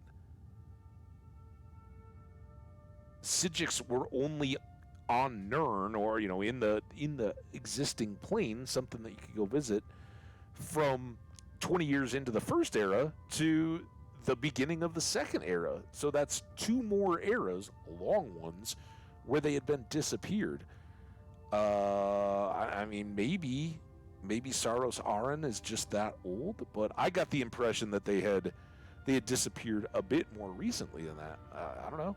Sorry for this side, but these are my thoughts. You know, I don't know all this stuff, so just contemplation. But let's keep that in mind. So this would imply that the Psijics were only ever visibly or perceptibly active and present in Tamriel for the First Era.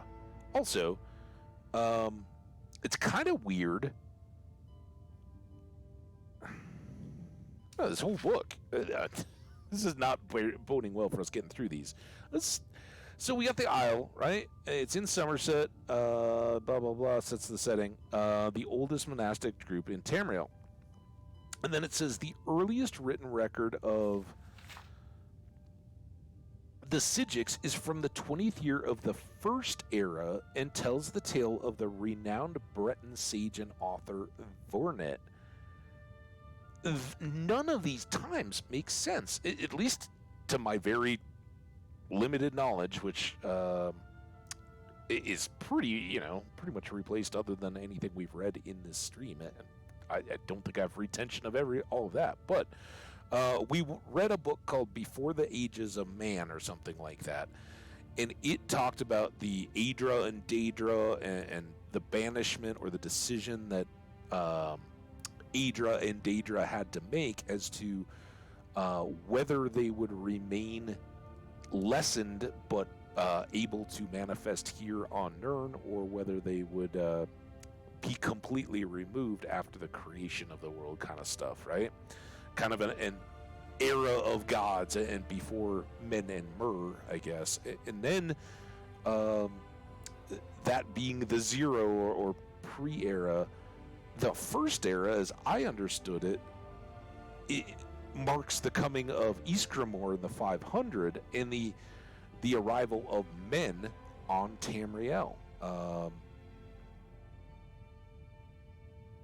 And maybe they're all elven, so maybe that makes sense. But how could there be, first of all, Bretons, much less a renowned author 20 years into the First Era, when I thought the coming of man started the First Era? So in the 20 years, most of which I think the Ysgramor and his 500 were bopping around lost and sailing around around Tamriel for a long time, just doing basic exploration stuff. So I don't know. If you guys know, let me know in the comments. Let me know in chat. Somewhere I've got a gap here, right? Or I'm not interpreting that right. But it seems impossible that there could be a Breton region, or that Bretons could be a people arising from kind of the region of the Imperial City that early on. I don't know. It's weird. Anyway, sorry. A huge head scratcher for me, but here we go. So, Somerset at the beginning of the Second Era, about the time of the founding of the Mages Guild in Tamriel. Various historians and scholars have published theories about this, but perhaps none but Iachesis. I should just decide how I'm going to pronounce that. Iachesis? Let's call it Iachesis. And his own could shed light on the matter. 500 years passed and Artaeum 500 years passed and Artaeum returned. The Psijics on the Isle consisted of persons, mostly elves, who had disappeared and were presumed dead in the Second Era. They could not or would not offer any explanation for Artaeum's whereabouts during that time, or the fate of Iachesis and the original council of Artaeum. Currently, the Psijics are led by the lore master Celeris, who has presided over the Council of Artaeum for the last 250 years. The council's influence in Tamriel politics is tidal. The kings of Somerset, particularly those of Moradunnan, have often sought the Psijics' opinion. Emperor Uriel V was much influenced by the council in the early, most glorious parts of his reign before his disastrous attack on Akavir. It has even been suggested that the fleet of King Orgum of Piandania was destroyed by a joint effort of Emperor Antiochus and the Sijic Order. The last four emperors, Uriel VI, Morihatha, Pelagius IV, and Uriel VII, have been suspicious of the Sijics enough to refuse ambassadors from the Isle of Artaeum within the imperial city. The Isle of Artaeum is difficult to chart geographically. It is said that it shifts continuously, either at random or by decree of the council. Visitors to the island are so rare as to be almost unheard of. Anyone desirous of a meeting with a Sijic may find contacts in Patanza and Runcibe, as well as many of the kingdoms of Somerset. Were it more accessible, Artaeum would be a favored destination for travelers. I've been to the isle once and still dream of its idyllic orchards and clear pastures, its still and silent lagoons, its misty woodlands, and the unique Sijic architecture that seems to be as natural as its surroundings, as well as wondrous in its own right. The Sephora Tower in particular I would study, for it is a relic from a civilization that predates the High Elves by several hundred years and is still used in certain rites by the Sijics. Perhaps one day I might return. Note, the author is currently on the Isle of Artaeum by gracious consent of Master Sargenius of the Council of Artaeum. Okay, fascinating. Still raises more questions of what I understood the first era to be than I guess I knew I had. But all right, so that's one. Next up,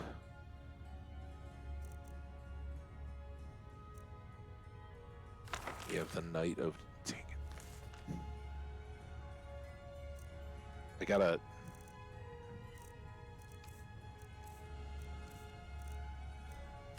None of these ever really work until you get back out. Was there no... Okay. No title page on this one. Just into it. The Knight of Tears, Dranor Seleth. Sarthal. Must be the one that and I was the center pillar, right? It was the one that the Caller was actively reading at. Sarthal holds a prominent place in Skyrim history, even if most do not remember it by name. It is, of course, the site of one of the first major Nord settlements, one of the first cities of men in Skyrim, and the earliest known capital of their civilization. It was also the site of terrible bloodshed when the elves attempted to drive the Nords out of Skyrim, to succeed only in incurring their wrath in the form of Isgramar and his fabled 500 companions, who swept the elves from Skyrim and firmly established it as the home of the Nords. All this is known, but little else. What happened on that Night of Tears when Sarthal was razed to the ground? What provoked the elves to such a deliberate, vicious attack, and what prompted such a severe response from the Nords? Vingalmo's treatise on the Altmer Antecedent suggests that the elves of the Merithic era, along with their counterparts, the early Dwemer, possessed a degree of sophistication unparalleled in Tamriel. They displayed power beyond what could be expected of the time. While a distinct explanation is not given for this, I believe that this work, compared with the early writings of Hesef Chirirnus, suggests that something greater was at work on that night in Sarthal. The true motives behind the Night of Tears have been obscured to us by the passage of time, but I believe this was not a simple war of territory or of control of Skyrim. I believe that what happened was a significant event based around something very particular. The Nords found something when they built their city, buried deep in the ground. An orb, perhaps? They attempted to keep it buried, but the elves learned of it and coveted it for themselves.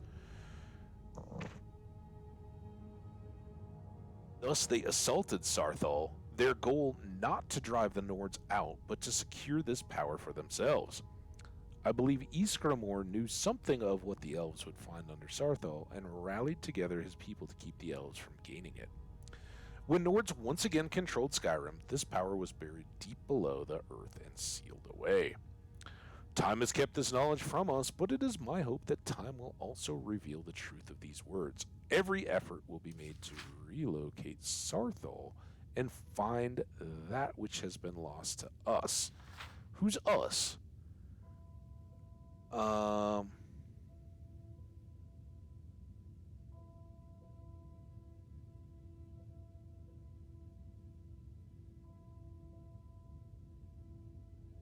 I'm just reading back quietly here.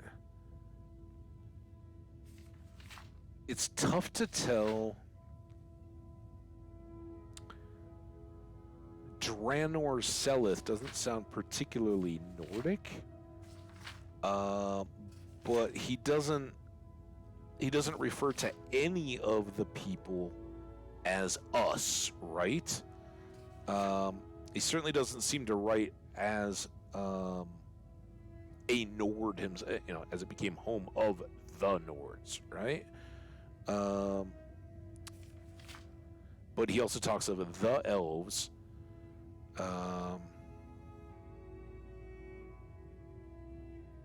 Yeah, I don't know. Okay. Well, obviously, or apparently, I guess not obviously, there's an allusion to something having been buried in the area, and we are now potentially the ones who unbound that. The last king of the Aelids. Last King of the Aelids by Herminia Cinna. The Aelids, or Heartland High Elves, ruled Cyrodiil in the long ages of myth before the beginning of recorded history. One of the earliest recorded dates, in fact, is the fall of the White Gold Tower in First Era 243, which is commonly assumed to mark the end of the Aelids. Although Aelid rule over all of Cyrodiil was indeed broken in First Era 243, this was only one of the most obvious stages near the end of a long decline. The first 2 centuries of the First Era saw increasing strife between the great Aelid lords of Cyrodiil. Alessia, Saint Alessia? Alessia appears to have taken advantage of a period of civil war to launch her uprising. Imperial historians have traditionally attributed her victory to intervention from Skyrim, but it appears that she had at least as much help from the rebel Aelid lords during the siege of the White Gold Tower. The popular image of Aelids as brutal slave masters is based in fact, of course, but it is less well known that a number of Aelid princes continued to rule parts of Cyrodiil after 263, 20 years later, as vassals of the new Empress of Cyrodiil.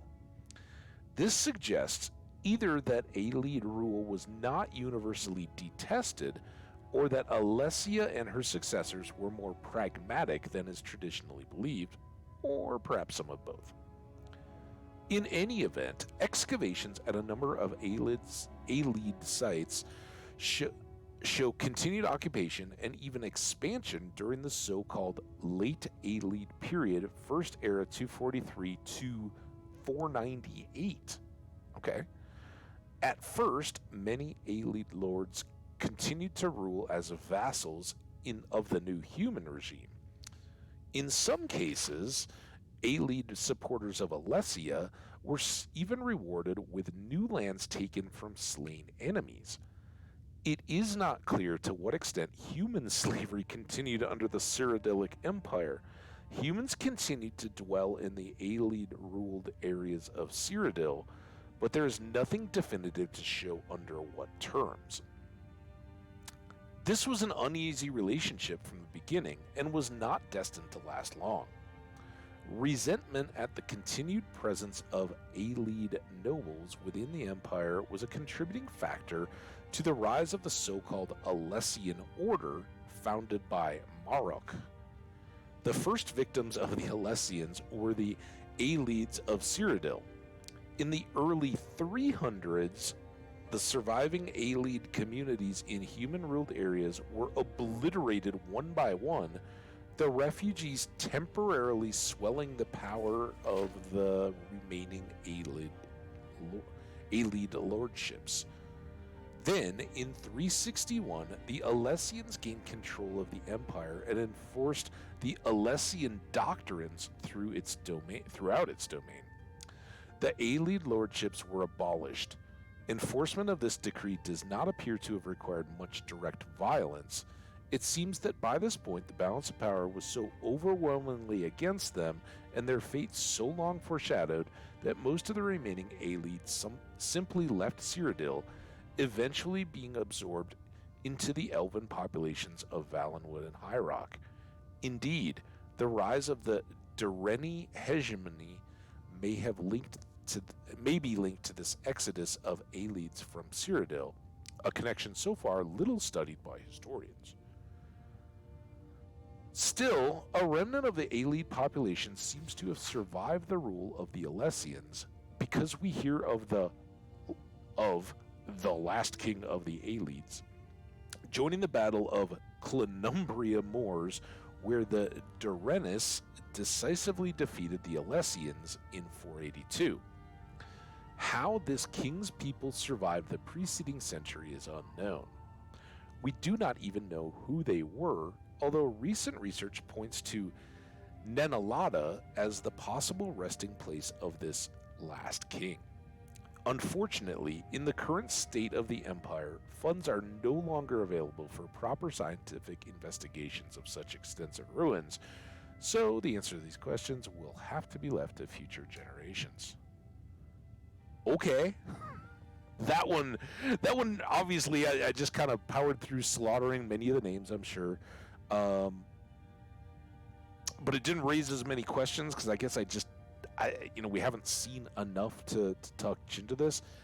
I wonder if the Refugees book fit into this one very much. There's certainly the bit about Alessia and the Amulet of Kings, right? But I don't know. It sounded as if both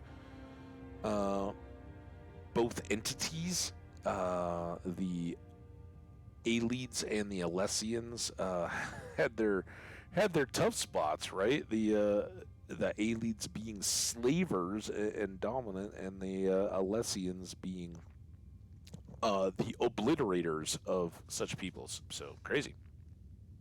All right. Well, those are our 3 books. We can now, obviously, there was one of those that had bearing, and that's what Urag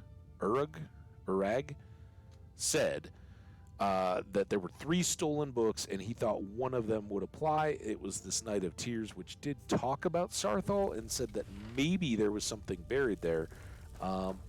Fortunately, it didn't really give us much insight as to what that thing was, only that the elves seemed to know of it and want it, and Ysgramor knew of it and hid it away. So there's that.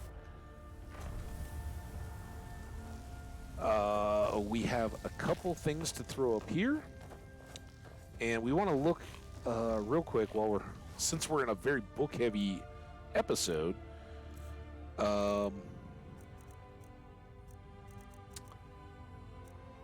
this is the one that we read for the Conjuration.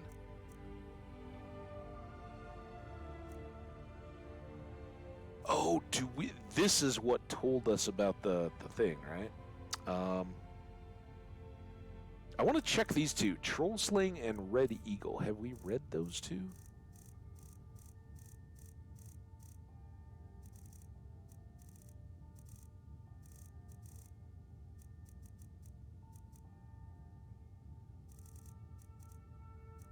The Legendary Scans Tour. I think it's the Lost Legends or whatever. Or maybe it's just Lost Legends and not the Lost Legends. This mentioned Red Eagle.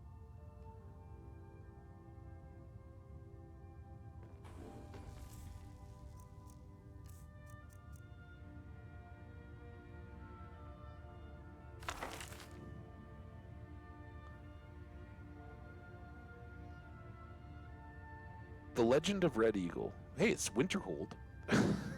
It's applicable, right? By Tredain Dren, Archivist of Winterhold. This tale was transcribed from the memory of Clarice Veen,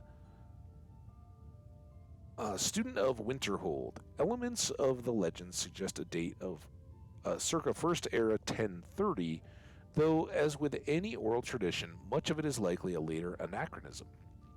Curiously, stories of a similar king and his legendary blade appear in other ancient myths of the Reach.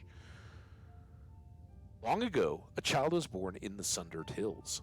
They named him Phelan, which means Red Eagle in the tongue of the Reach, for the screeching bird call that greeted his birth and the crimson blooms on the autumn hills.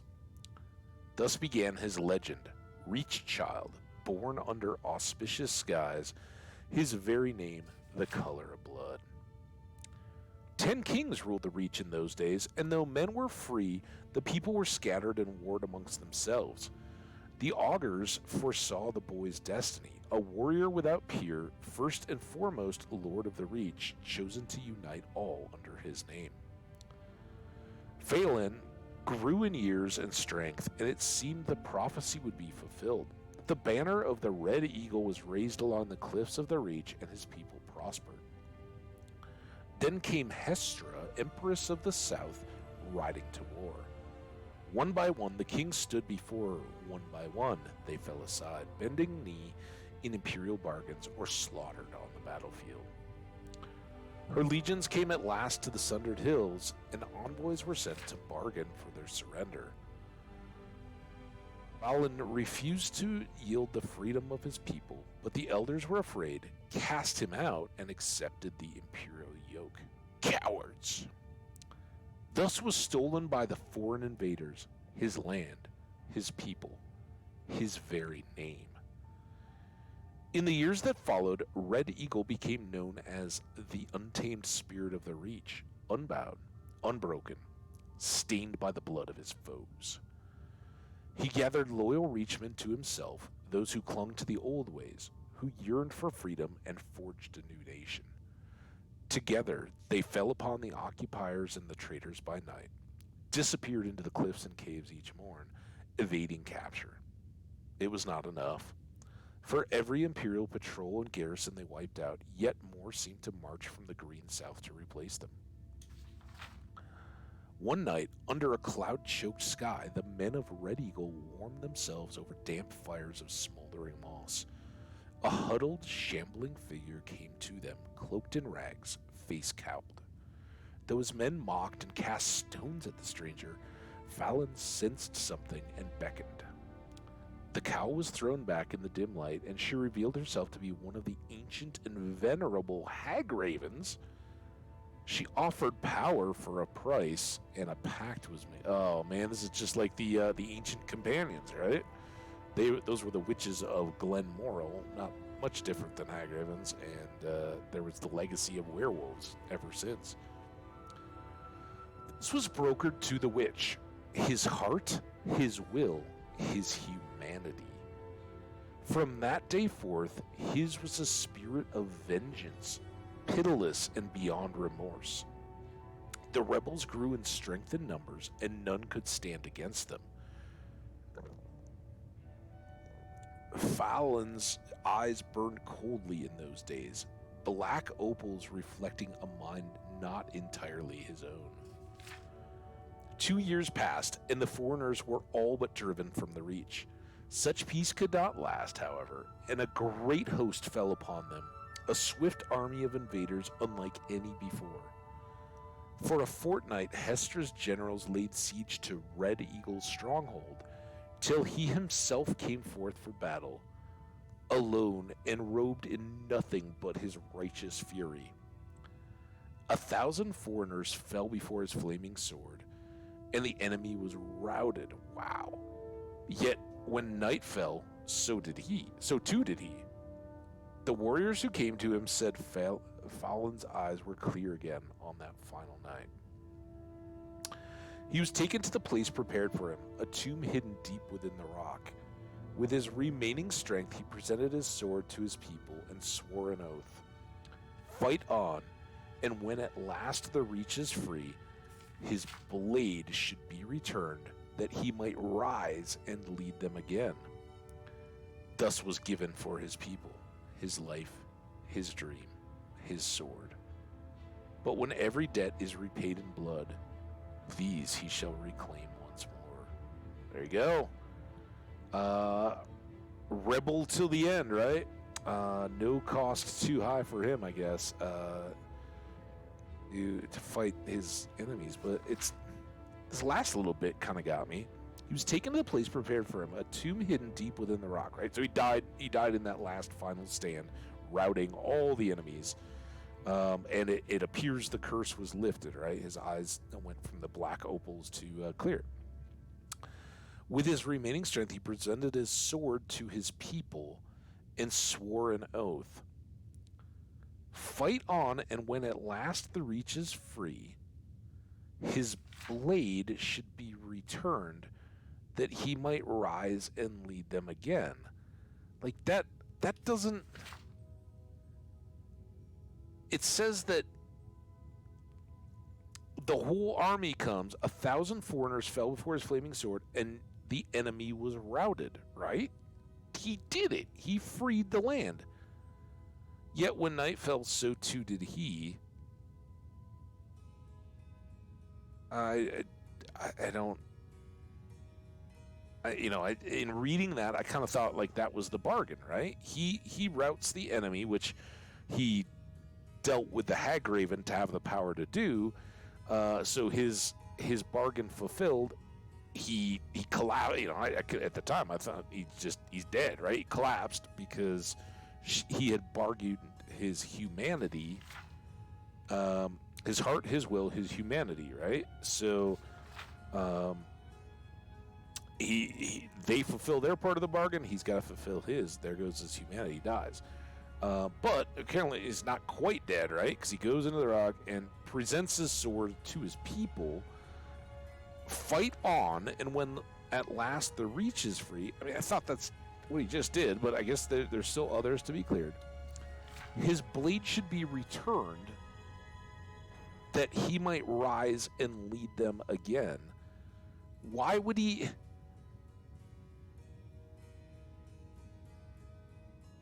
It doesn't make it... Like, the legend is just weird, right? Why's... If his whole thing was fighting his enemies, they don't need him when he's free, or when they're free. But when every debt is repaid in blood, these he shall reclaim once more. I don't understand the debts. I don't know, weird legend. But we did get the Red Eagle thing out of the Lost Legends, so we'll be able to learn more about him. So there was that one, and then there was troll slaying, right? The legend... No, damn it. Oh, you gotta go... I don't understand why this always is a thing. Troll slaying. Look at him. By Finn. I think we got, like, spider hunting or something. Hello, fellow traveler, and welcome to this guide. Within these pages, I will explain everything you need to know about fighting trolls, including how to negate their amazing healing powers, and how best to take advantage of their natural love of cold. I'll even share with you my tried and true secret for killing trolls. Ooh, I'm hooked.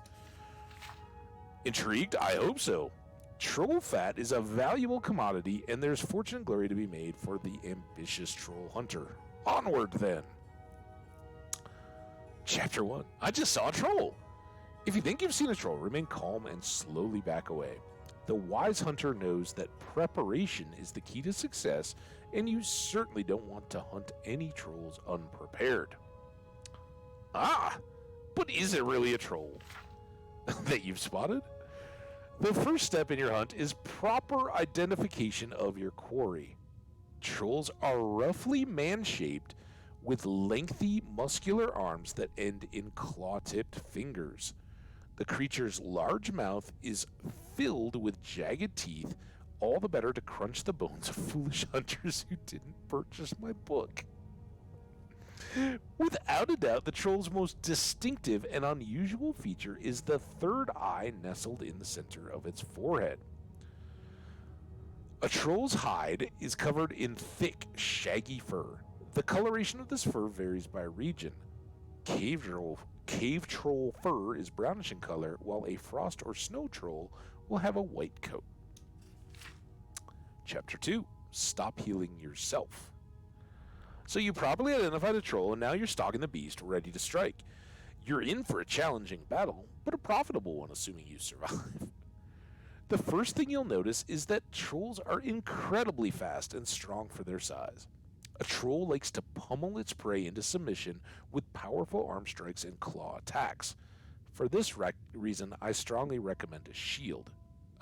Reader's note, that's why we use the opportunity when we encounter trolls out in the world. We block with our two-handed weapon and let Gertie wear them down with arrows quite a while. Not because we can't handle them at this point, but because it's a great way to level up blocking.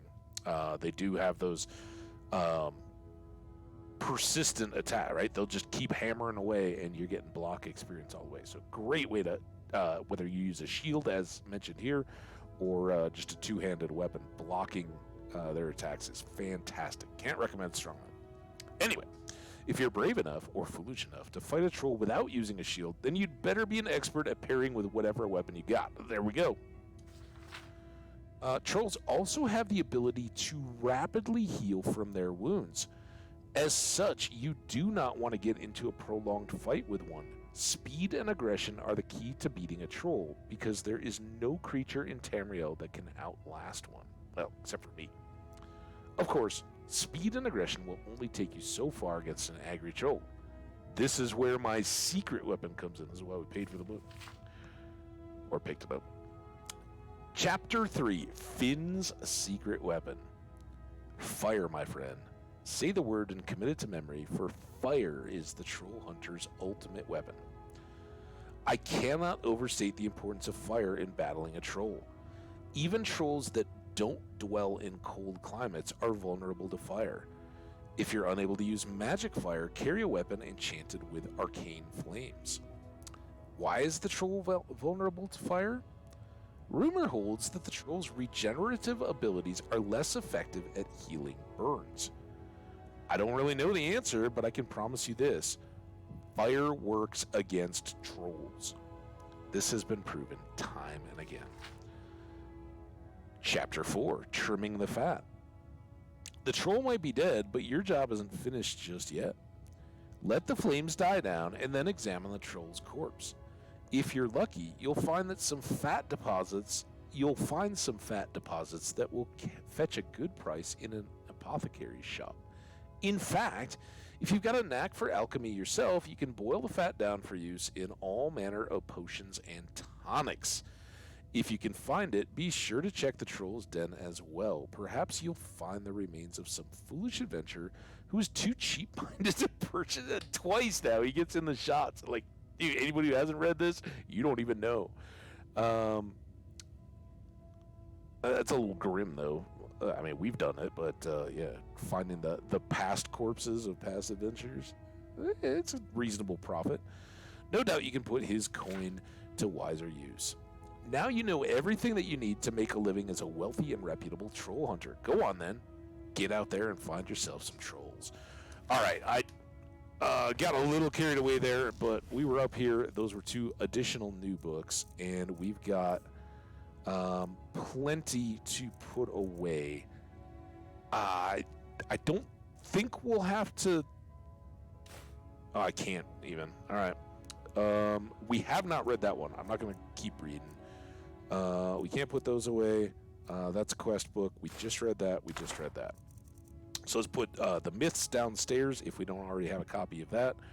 And then we'll take these 3 back up to the college.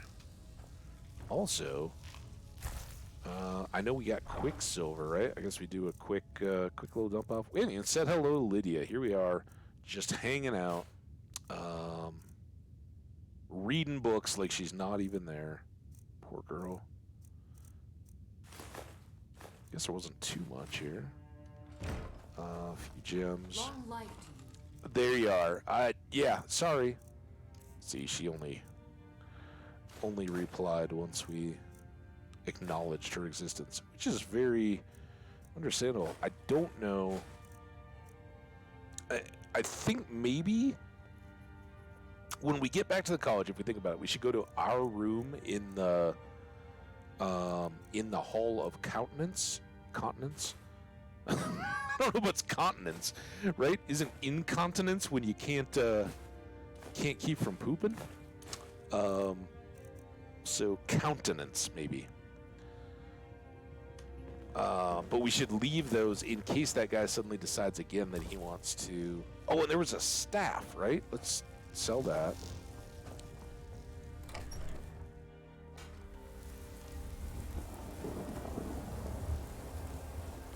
While we're here. I don't even remember what our cash... hello, my Nord. Bows and arrows for the mighty huntsman. What our cash situation got to. It is very low. Remember, we furnished our house, right? So we are not doing well. I'm glad we got that... got 2 staffs here. I guess we can sell them both. Mage Light is kind of, we got that candlelight spell at one point, but since then Gertie's been carrying a torch for us. I'm pretty sure candlelight is the one you pop and it just floats above your head and gives you some light in caves. Mage Light, yeah, it's even in here in the description. Mage Light is a spell or a staff where you shoot a little sticky blob of light and it sticks to a wall. And will just light the room, but it doesn't bob around with you. So it's really nice if you're going solo or otherwise in a dark place and you know your companion doesn't have a torch or whatever. Definitely a big help, but fortunately or not, we don't need to worry too much about that.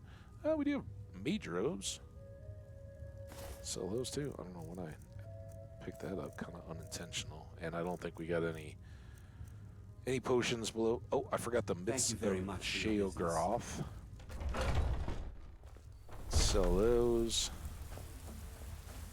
Or, sorry, store, if we don't already have a copy. And we should also check...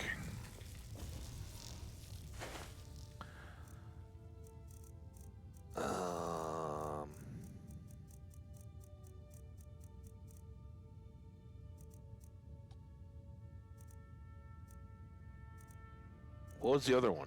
Troll slaying and...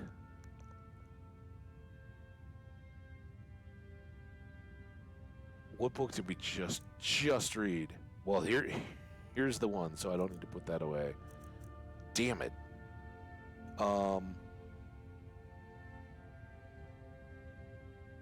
This is the other one. Should we have another book? Dude, I really wish I... Oh, The Legend of Red Eagle, right? Red Eagle. All right, we just read that.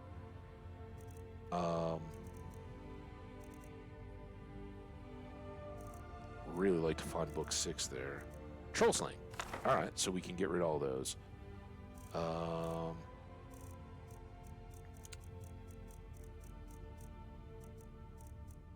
think this is the book of the other guy, right?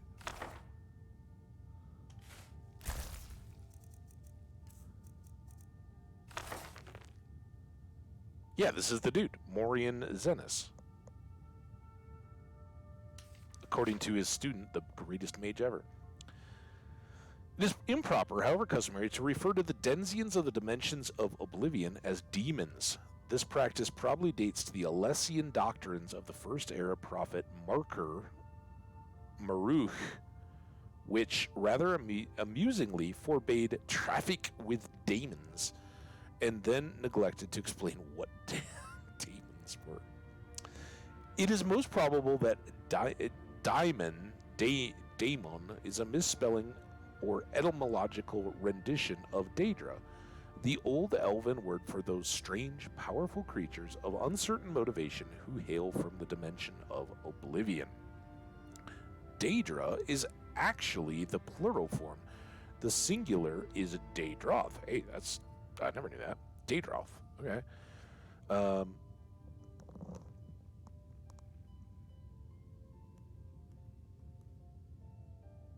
Sorry, a little burpy. The coffee, I think, is getting to me.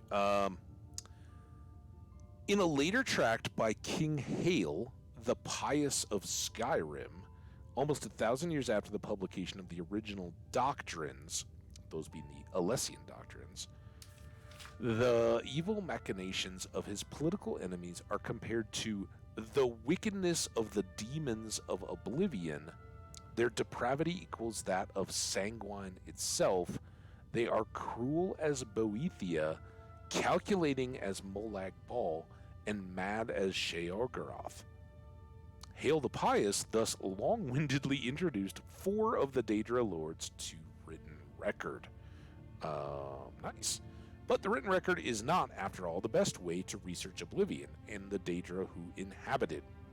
Those who traffic with daemons seldom wish it to be a matter of public account. Nevertheless, scattered throughout the literature of the First Era are diaries, journals, notices for witch burnings, and guides for Daedra slayers. These I have used as my primary source material. They are at least as trustworthy as the Daedra lords I have actually summoned and spoken with at length. Dang. Apparently, Oblivion is a place composed of many lands, thus the many names for which Oblivion is synonymous. Cold Harbor, Quagmire, Moonshadow, etc. Coincidentally, 3 of the 4 places that he went. It may be correctly supposed that each land of Oblivion is ruled over by one prince. The Daedra princes, whose names appear over and over in ancient records, though this is not an infallible test of their authenticity or explicit existence to be sure, are the aforementioned Sanguine, Boethia, Molag Bal, and Sheogorath, and in addition, Azura, Mephala, Clavicus Vile, Vernema, Malakath, Hormius or Hermaeus or Hormias or Herma. There seems to be no one accepted spelling. Mora, Namira, Zhigalog. Zhigalog. That might be my favorite Daedra, and I've never even heard of them before. Zhigalog, Nocturnal, Maroon's Dagon. Shout out to you, Maroons, and Pyrite. So we've encountered most of these in one form or another. Of course, Clavicus Vile we dealt with, right? He was the one of bargains. Sheogorath we've met and conversed with. unless she's in a different name, who is Meridia? That's interesting. Commenters in chat, let me know. Why is Meridia not on this list, right? She, the commissioner of Dawn's Light, and gave us a Dawnbreaker, the sword, to wield in her name, which we then set aside.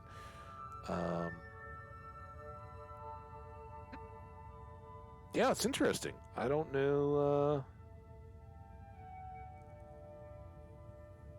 I'm just looking here to see if any of these are convertible. Periite, we know, is disease. Nymeria is rot. I have no idea what Jigalag is.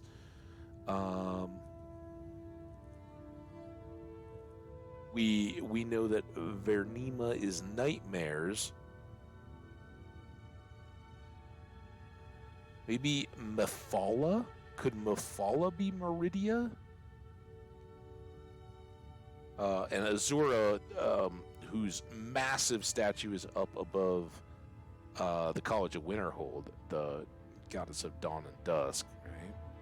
Who this dude in the other book apparently had an interview with in Oblivion. That's kind of interesting. So, anyway, I'm not sure. Did we learn which of the Daedra was lord over Apocrypha either? That's an interesting one too, right? So many questions. I'm sorry that we're getting pulled into a trap of reading, but I'm also loving it. Now I got text coming in.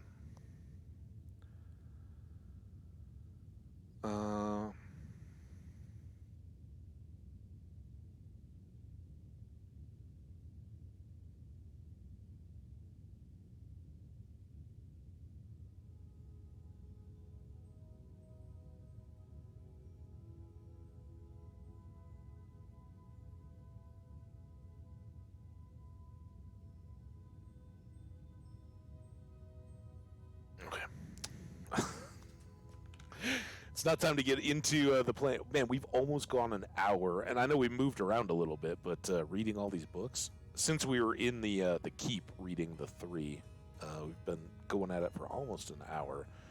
Anyway, from my experience, Daedra are a very mixed lot. It is almost maybe some of my questions are going to get answered here. It is almost impossible to categorize them as a whole, except for their immense power and penchant for extremism. Be that as it may, I have here attempted to do so in a few cases, purely for the sake of scholastic expediency. Mehrunes Dagon, Molag Bal, Periite, Boethia, and Vernima are among the most consistently demonic of the Daedra. There you go, Mehrunes. How you doing? In the sense that their spheres seem to be destructive in nature. The other Daedra can, of course, be equally dangerous, but seldom purely for the sake of destruction, as these 5 can. Nor are these previous 5 identical in their destructiveness. Mehrunes Dagon seems to prefer natural disasters, earthquakes and volcanoes, fervid his anger. Molag Bal elects the employment of other Daedra, and Boethia inspires the arms of mortal warriors. Periite's sphere seems to be pestilence, and Vernima's torture. In preparation for the next installment of this series, I will be investigating 2 matters that have intrigued me since I began my career as a Daedra researcher. The first is on one particular Daedroth, perhaps yet another Daedra prince, referred to in multiple articles of Incunabula as Hircine. Hircine has been called the huntsman of the princes and the father of man-beasts. but I have yet to find anyone who can summon him. The other, and perhaps more doubtful, goal I have is to find a practical means for mortal men to pass through to oblivion. It has always been my philosophy that we need only fear that which we do not understand, and with that thought in mind, I ever pursue my objective. All right, and we know he went in. I wonder if there's a book out there on her scene, right? I didn't even think of it. We certainly had lots of interaction around her scene as we interacted with the companions. Ayla and Skjor, of course, were the two that delighted in their wolf's blood that was a gift from her scene and allowed them to pursue their kind of animalistic hunting urges, the desire to stalk and take down prey, right? So, yeah, fascinating stuff. All right, well, because that was so interrelated, we got it, and we did have those other books already, but now we can cross them off our mental inventory, and this is as close as I get. I know there are other people out there that keep like spreadsheets and actual lists to manage which of these books they need. I know there are mods that will keep track of what are read and not read. We just use two different containers. So we read about the Legend of Red. Oh, I think that one was already in there. Is it just this? God, now I gotta. Is that Red Eagle or was that Troll Slaying that I accidentally threw in here? Red Eagle. All right, that should have us back. I mean, we got a pretty good list going now of books read, but there's still so many more. It's awesome. I love it. Honor to you, my Thane. And as we need to do a little less of the day-to-day, right? We don't need to, even though I'm dumping off books on sales, we don't need to go making laps of shopkeepers. Hello, in the market. Take a look. So much anymore. We can just kind of do it as a matter of course. All right. We had another copy of this. We had another copy of this. Read that, and I'm not getting rid of that because even though it's not quest related, I think it told us where to go for that quest that did not have a marker, right? The Waters of Oblivion in Boulder Fall Cave. Now, we don't know where Boulder Fall Cave is yet, but that's why I've been carrying that one around. All right. Back at it. Let's... why did that not save? Save. Quick save.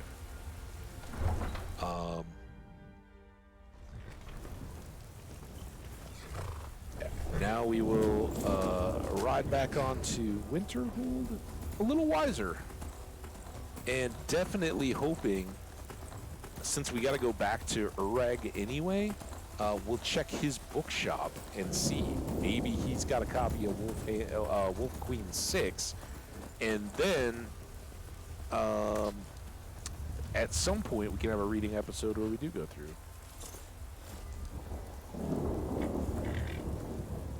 I can take you to any of the Hold capital. Where do you want to go? Winterhold. It's like, what happened to wait run? Oh yeah, we're here. Yeah, you can't just ride the carriage to where you're at. It's good.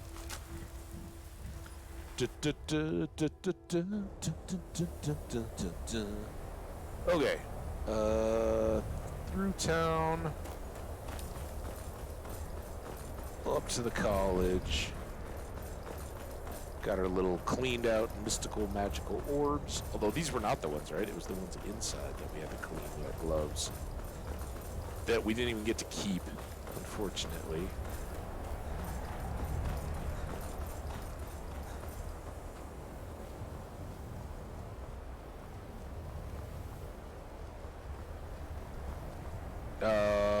enchanting services are one of the few things that keep us in touch with the rest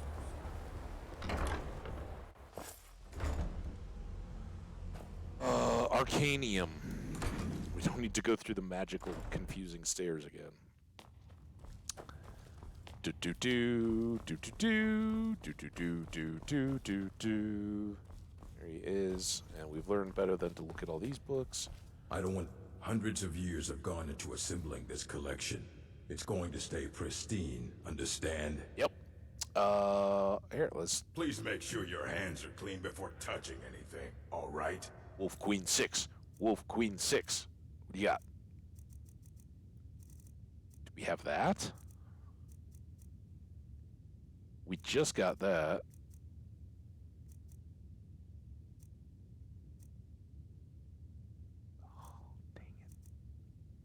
Well, he did have a lot more. Like the last time, it was just Wolf Queen Volume 4.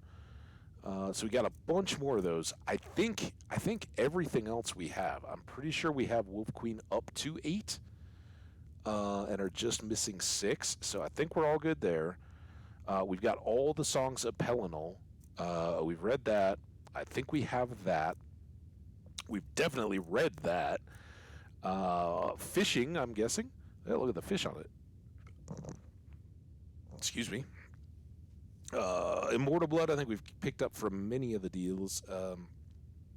Worker attacks, I think, like Cats of Skyrim and the Troll Slaying and harvesting spider venom or whatever the other one was, just fits into that kind of like bestiary book. We bought this. We haven't read it. I don't think I've ever seen that.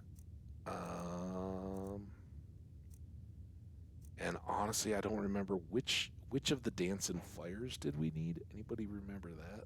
I know we're still missing something. You know, here. We'll try those two on spec. Okay. Thank you. That's... Oh. Fight well. You need a book? You Nope. talk to me. Otherwise, you're going to find yourself in a lot of pain. Yeah. So far, we haven't seen any Well, consequence and you yet of seem the to be 4 in gold one bounty. piece. Thank you. I'll look these over and inform Mirabelle if I find anything relevant. Night of Tears, eh? Mm-hmm. I remember this one. Well, isn't that interesting? That's the most relevant. Did you read isn't it yourself? I did. If I recall it correctly, that has some interesting implications. You should mention that to Toldir. And here. I suppose you've earned these.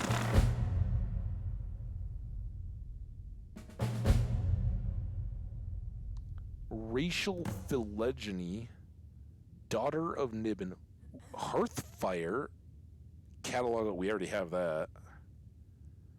Response to Barrow's speech. That's a skill book that I think we have. Black Arts on Trial. Well, I might be confusing those.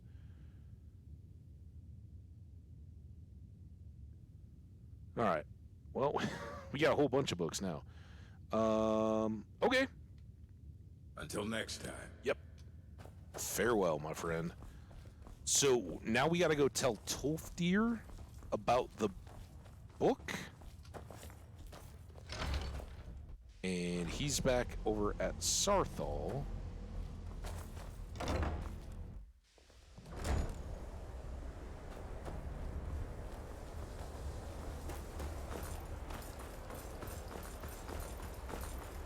Oh, wait. I just remembered. It's rare, I know, but every once in a while, we think to do it. Now, was this my room? Yeah, that's my bed.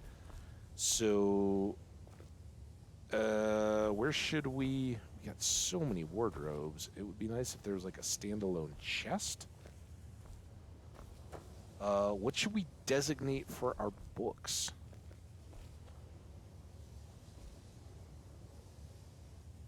Or not even... I said books. I don't care about the books. I want to put gems.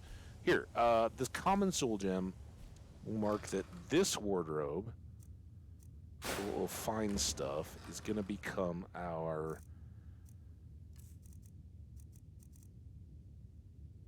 storage for these grand soul gems. Because as we've talked about many times, grand souls are pretty rare to encounter out in, and even if we fill up all these others, more than likely we will end up filling those grand souls with lesser souls, right?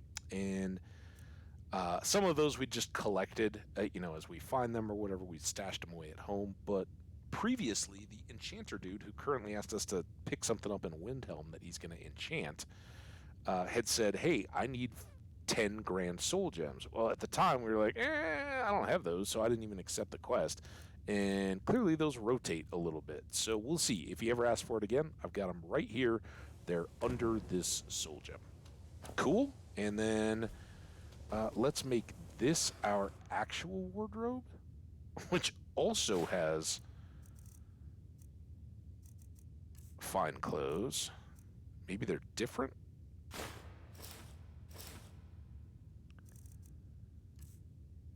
Oh, the boots are the same.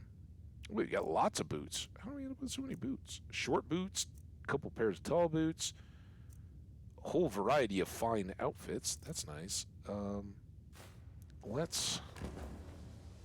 We never really settled in. We didn't hang posters on the walls or anything. So let's get moved in here. I'm just gonna make this our actual wardrobe, and then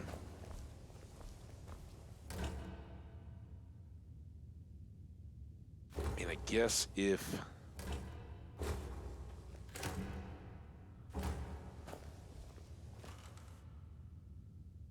there's a hat. I think the college is due for a change in leadership. Yeah.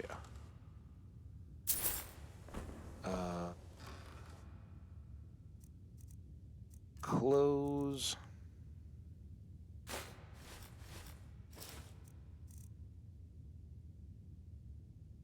Carry that. And If you're working on any experiments, please click. yeah. We'll clean up.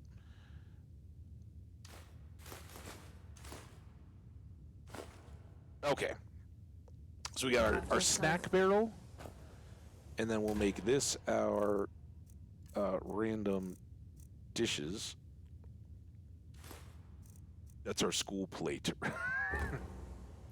Until not too long ago, I don't know if any of them moved with me. I think when I moved out of my my roommate's place, we still had a couple of random dishes that had migrated out of the dorm dining halls and made it all the way down through the decades, literally since college. And they were crap, like plasticky, machine washable, easily replaced.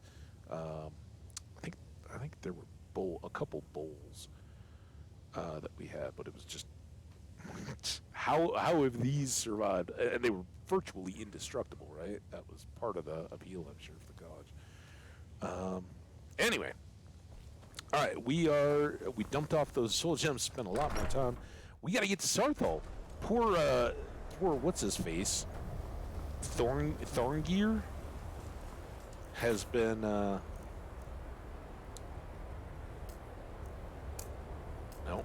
good intentions now. Tolfdir's his name. All right, Ureg has asked me to mention the Night of Cheers book to Tolfdir. Why that's good intentions? I don't know.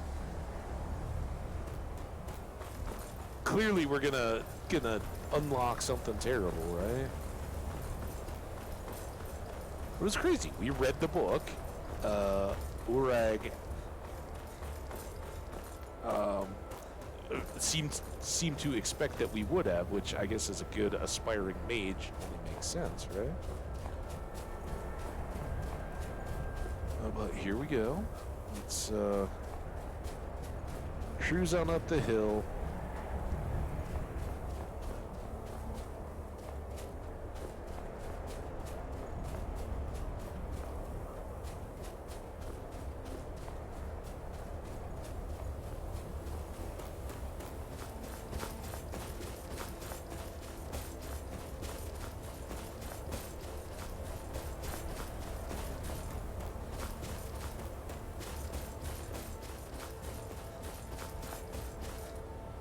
Was it back around this one?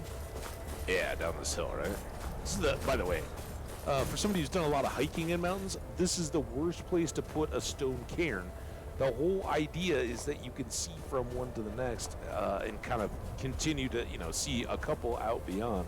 Putting it low down like that, not real helpful in marking the trail. But yeah, when you get up above tree line, when everything is rock, you actually need those little towers of stone to help find your way. Because otherwise, it's just open, and hikers can certainly find themselves in precarious, if not unstable, slopes that they can either hurt themselves, which would be the worst, but also they can damage the environment, right? By just constantly trying to pass over loose shale and all that.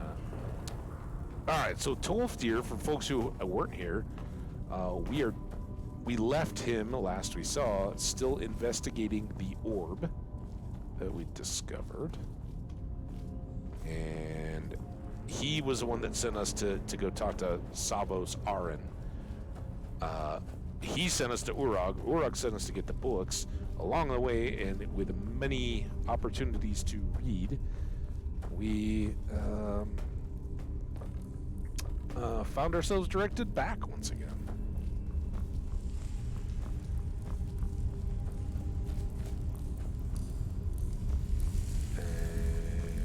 Uh-oh. Wait. Did I do something wrong?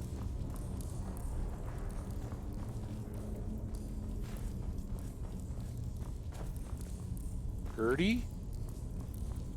Wait, was this no? The one with the... Is there a deal? Gertie. What am I supposed to do?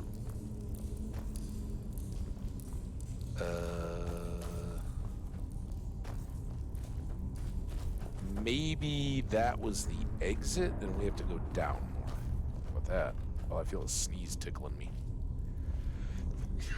There it came. I also just heard the heat kick on. I don't know that it's really run. I actually had the windows open for like a few hours the other day. What the heck?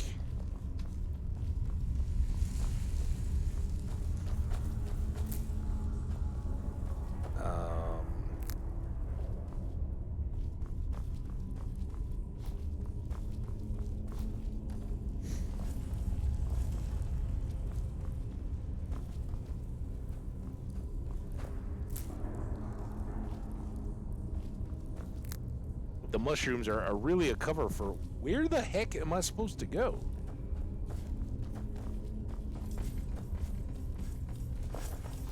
Uh-oh. Oh, no. Well...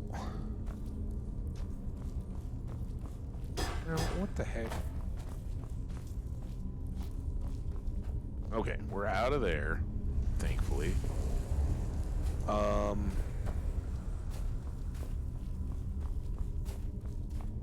Dude! I don't think...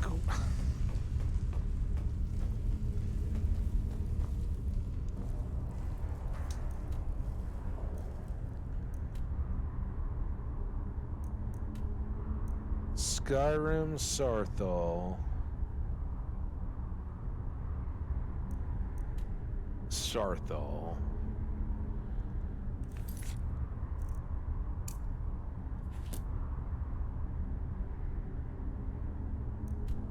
The heck? Didn't we leave him in here?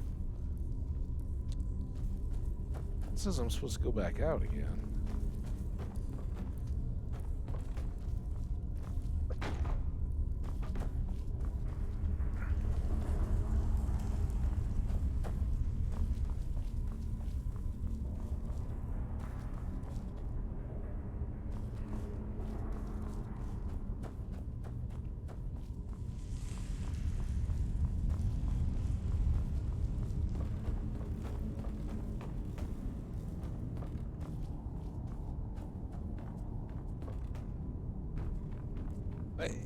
Am I missing anything, guys? I swear he sent us to go tell Savos Aran because he was going to sit here and study the orb, right? And clearly that's been gated off, and also on checking, once I realized that, it would seem that that's got us back towards the college, I think. So did he come back? It was nice of anybody to mention that in the dialogue, so that other than a quest marker, all right, well, we know, we can speculate, I guess, that he's back at the college. Why wouldn't either Urag or Sarin or Mirabelle or one of them think to mention, oh yeah, Tolfdir's back here, particularly Urag, right? He was the one who said you should mention this to him. Just putting in a little bit of dialogue, like he's back here further researching what he found, what you showed him in Zarthal or something, something, so that you don't have to just walk across the map and then, oh, now I have to use the breadcrumbs to go. Hang on a second, guys. The phone's blowing up with texts. Oh my gosh.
Sorry, I gotta talk a little smack.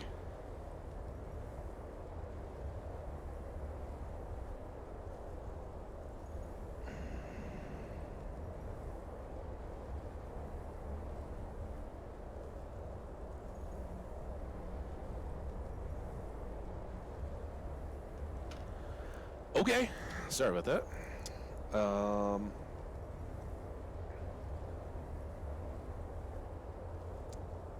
Tolfdir. That's what we're doing.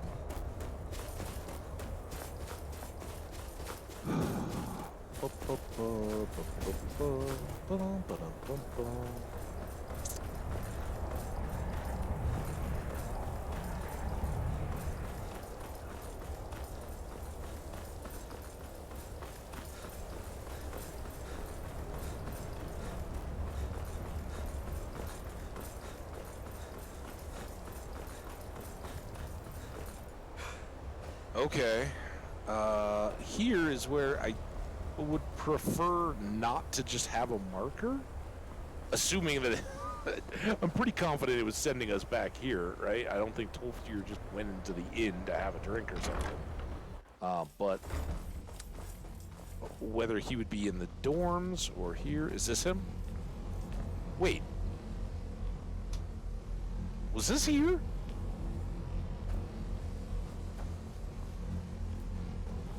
What the heck's going on, man? All right, you are here. Skyrim still has such fine people. You give an old man hope. Like, dude, major developments. What the? It's all. The college will be here for you no matter what. We always look after our own. Do we? What the? Wards? You look like you could use a hand. Did he now? Mm-hmm. Does he have information about our wonderful discovery? I found a certain book, The Night of Tears. Is that the one about something buried beneath Sarthal? Something that men and Mare fought over? Sounds like you've read it. I have to make a point of rereading it. I don't recall the details. The details were that there was a... I seem to tear myself away. Whatever this is, its beauty is like nothing I've ever seen before. If you'd allow me to indulge myself for a moment, I thought I might make a few observations. Such as a teacher, anything you can't tear yourself away from in Magic is bad. Alien, Bremer, Daedric, or even Falmer. None of them are a match. Quite curious indeed. Now, I'm not sure that you're quite as attuned as I am, given my extensive years of experience, but can you feel it? This marvelous object, it practically radiates magicka. Oh, here comes Anything I've felt before. Skippy. Archmage Aaron is already hard at work, and hopefully we'll have more information soon. I'm afraid I must intrude. It is urgent that I speak with your associate immediately. This is most inappropriate. We're involved in serious research here. Yes, I've no doubt of its gravity. This, however, is a matter that cannot wait. Well, I'm quite sure I've never been interrupted like this before. Yeah, Tolfdir. I suppose we'll continue this at some later time, when we can avoid interruptions. All I right. need you to come with me immediately. Let's go. Anybody else happy to see that Tolfdir is taking a break, dude? After he was like, I just can't seem to tear myself away, dude. That's when you need a break. What? Are we going to jail? Am I gonna have to kill you? Allow me to clarify the situation. All right. I'd like to know why there's someone claiming to be from the Psijic Order here in the college. More importantly, I'd like to know why he's asking for you specifically. So we're going to go have a little chat with him to find out exactly what it is he wants. Are we on Kano? Why are you so concerned about this? I'll be the one asking the questions. And All I'll you be the need to one know is that not the Psijic Order is a answering. rogue organization, believing themselves to be above the law. They have clashed with the Altmeri Dominion before, and I have no intention of allowing that to happen here. Okay. Let's go meet the dude. I don't think it's gonna work out well for you, Mr. Thalmor.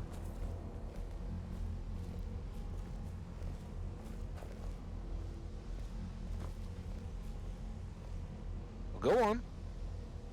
Now, Are you- you are going to speak to this monk and find out why he is here, and then he will be removed from college grounds. On whose authority? Quarnir. Okay, that was not, was it like Celery? Whatever the dude's name was, it reminded me of Celery.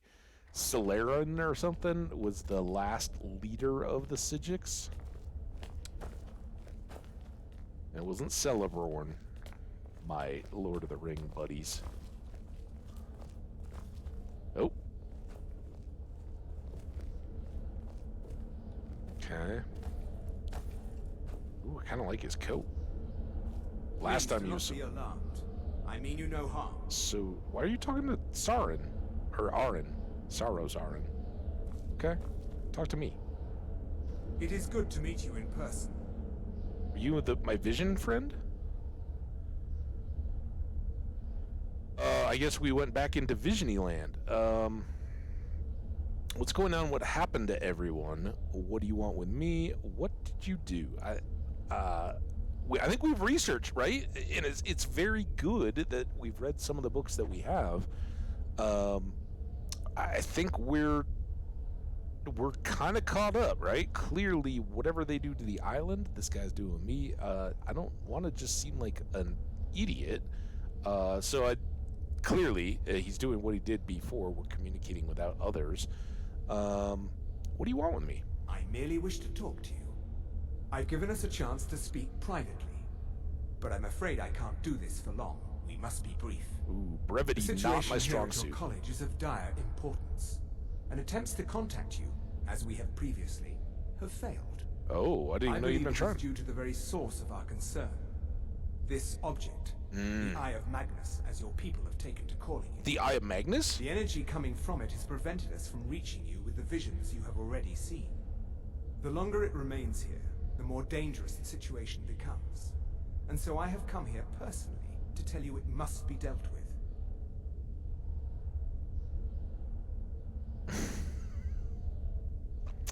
Confrontational or informational?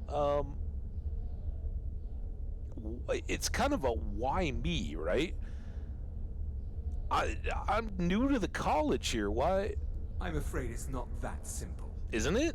You must understand the Psijic Order does not typically intervene directly in events. Why not? My presence here will be seen as an affront to some within the Order. As soon as we have finished, I will be leaving your college.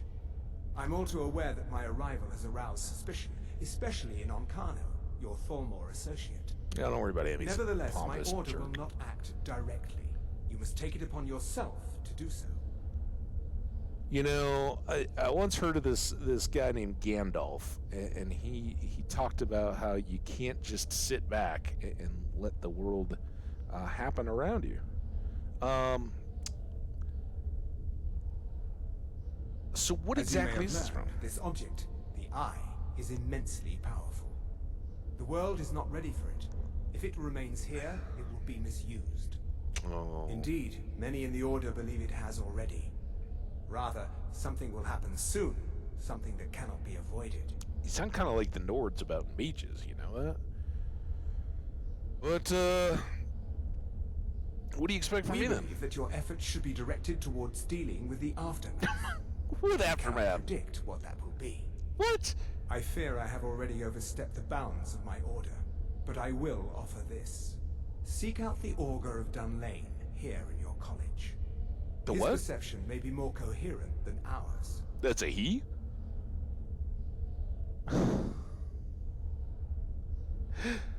These are such important questions. This... I might make him mad. I presume you refer to Onkano's distaste for the Psijic Order. No, just books, The and Thalmor see nobody our seems to know order much. as a threat because we have power, and we will not allow them to control us. I like I that. assure you that we mean you no harm. Well, mean me or everyone? Okay, well, at least he didn't get offended. Who is this He was augur? once a student here at the college. Now he is... something different. Oh, boy.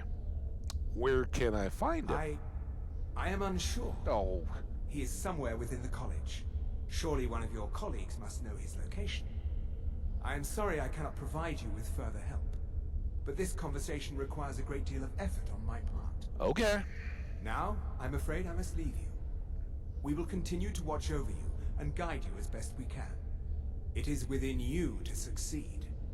Never forget that. You know, you could have given me more tangible information with your... Were you about to say What is the something? meaning of this? I'm sorry, I'm afraid I don't understand. Don't play coy. You asked to see a specific member of the college. Here he is. Now what is it that you want? There's been a misunderstanding. Clearly I should not be here. I shall simply take my leave. What? What trickery is this? You're not going anywhere until I find out what you're up to. I am not up to anything. I apologize if I have offended you in any way. We will see about this. Give me the impression. I think I've talked about it before, but... I'm not sure what just happened, but I assure you I will get to the bottom of it. Yeah, sure you will, buddy. If you ever want to unsettle or many antagonize somebody, you know, if you're concerns are not on- arguing different points or you know, whatever the case may be, right? You just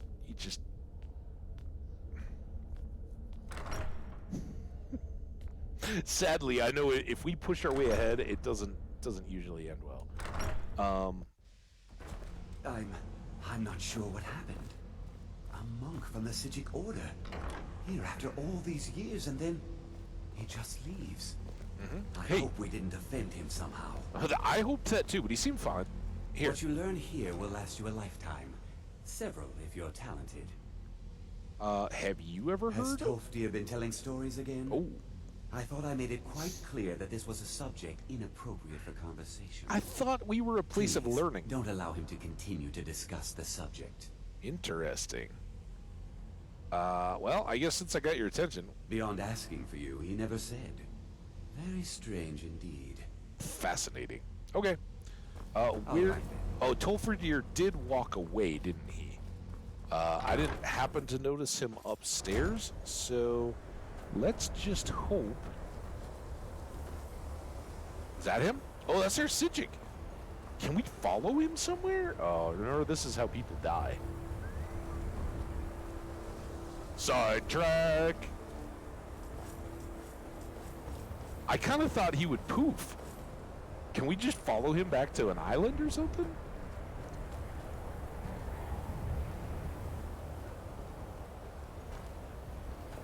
Oh, what do you guys think? This is probably a huge waste of time,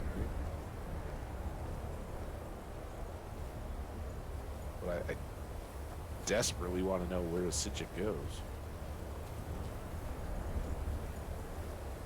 Also, does it ever get nice here? Like, is this on the same rain cycle as Whiterun? I haven't really noticed. It seems to me like every time we're here, it's snowing now.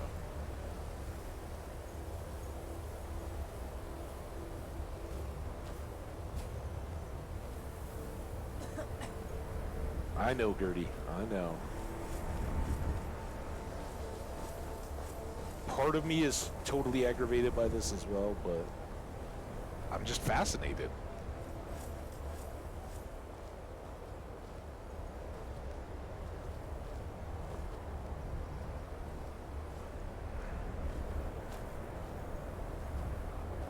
And I really want some of his robes.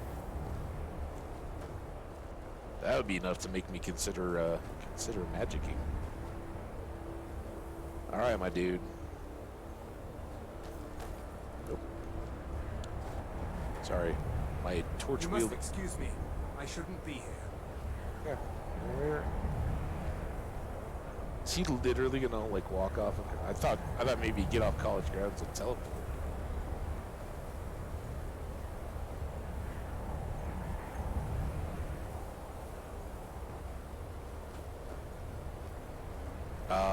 All right. Part of me wants to know. A part of me would much rather keep. Oh. Please don't bother the Archmage unless it's absolutely necessary. It was. Have you seen Tolf? Oh, maybe she knows. Wait, hold on. I know he. Tolftir's obviously the guy we gotta talk to. If She knows. day-to-day operations are my responsibility, which means if you become a problem, you get sent to me. Uh-oh. Do you have a That's ruler nothing for you need to rapping concern knuckles? yourself with. Oh, yeah. Very well. It's not something often discussed, as it might be misunderstood by the locals. The Augur is down in the midden, below the college. I don't recommend going down there unless it's absolutely necessary. The midden? Fascinating. Hang on. No more than anyone else, I don't think. They're a very old order, predated the Imperial Mages Guild by quite a bit. In fact, the Mages Guild was founded in opposition to the idea of the Sijic Order, that only an elite few should have control over magic. Oh. No one has seen or heard from them in over 100 years now, though. Well, except for the one that just showed up. You know, I would think if you were the one managing the day-to-day operations, you would be aware that the Sijics had just visited. Not my place to tell you your job. All right.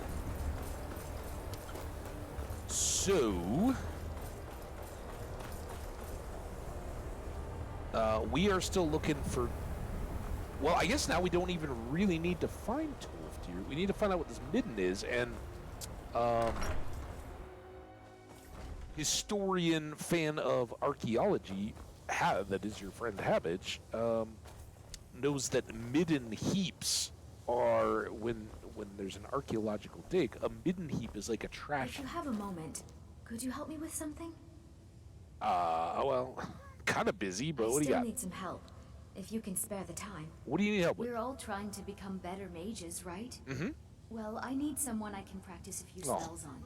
Nothing dangerous, really. Would you be willing to assist me? Can we use Gertie? This is kind of the closest to good. Not that kind of spell. Oh. Believe me when I say I wouldn't be asking if it weren't necessary.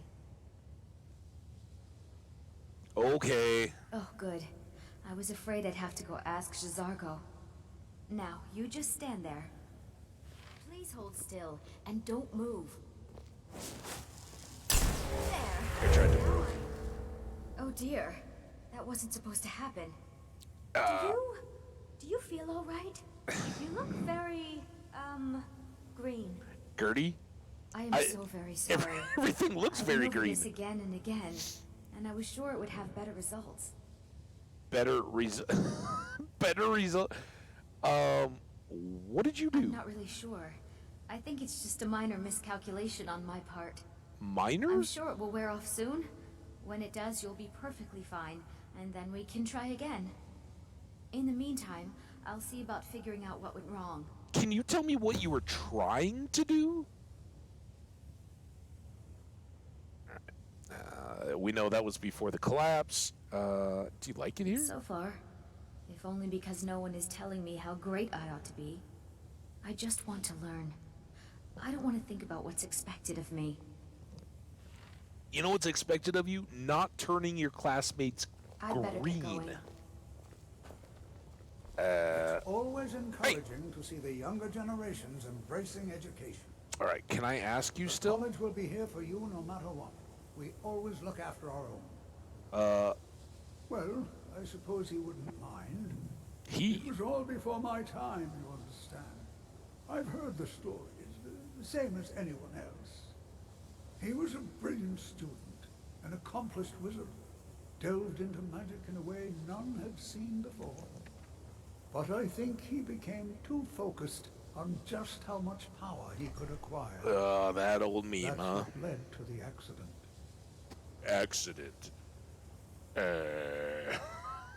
That's the tree. Can you tell me more about wards? The key to wards is that they take time to charge. Not long, but you can't start casting with a fireball coming at you. Also, if your ward isn't negated by an incoming spell, it will recharge itself after a moment or two. Just be careful. Casting wards requires constant concentration, and you can easily find yourself drained of your magical reserves. You know what I find works really well when you're waiting for your wards to recharge, or just ignoring them, is just swinging a battle axe at the person.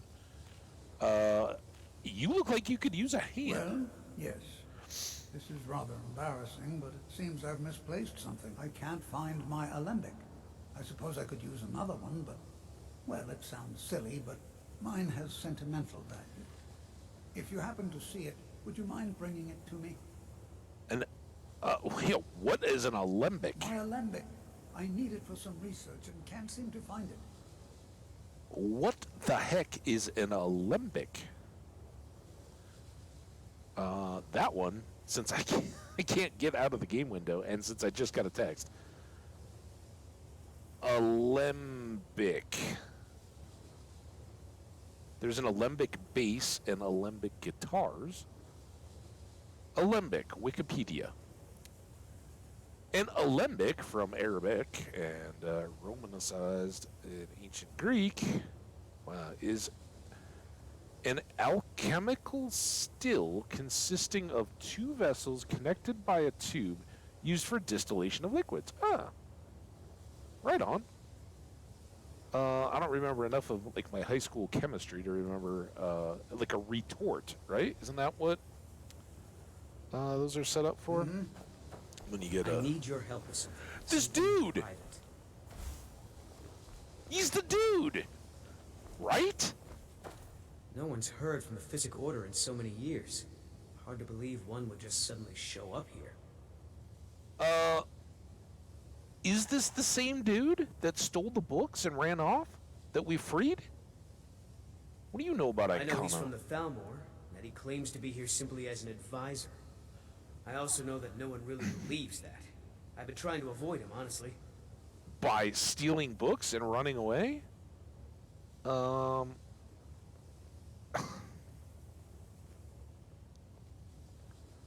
don't know if this is the, like, I'd really like something in the conversation that's like, dude, why did you steal those books?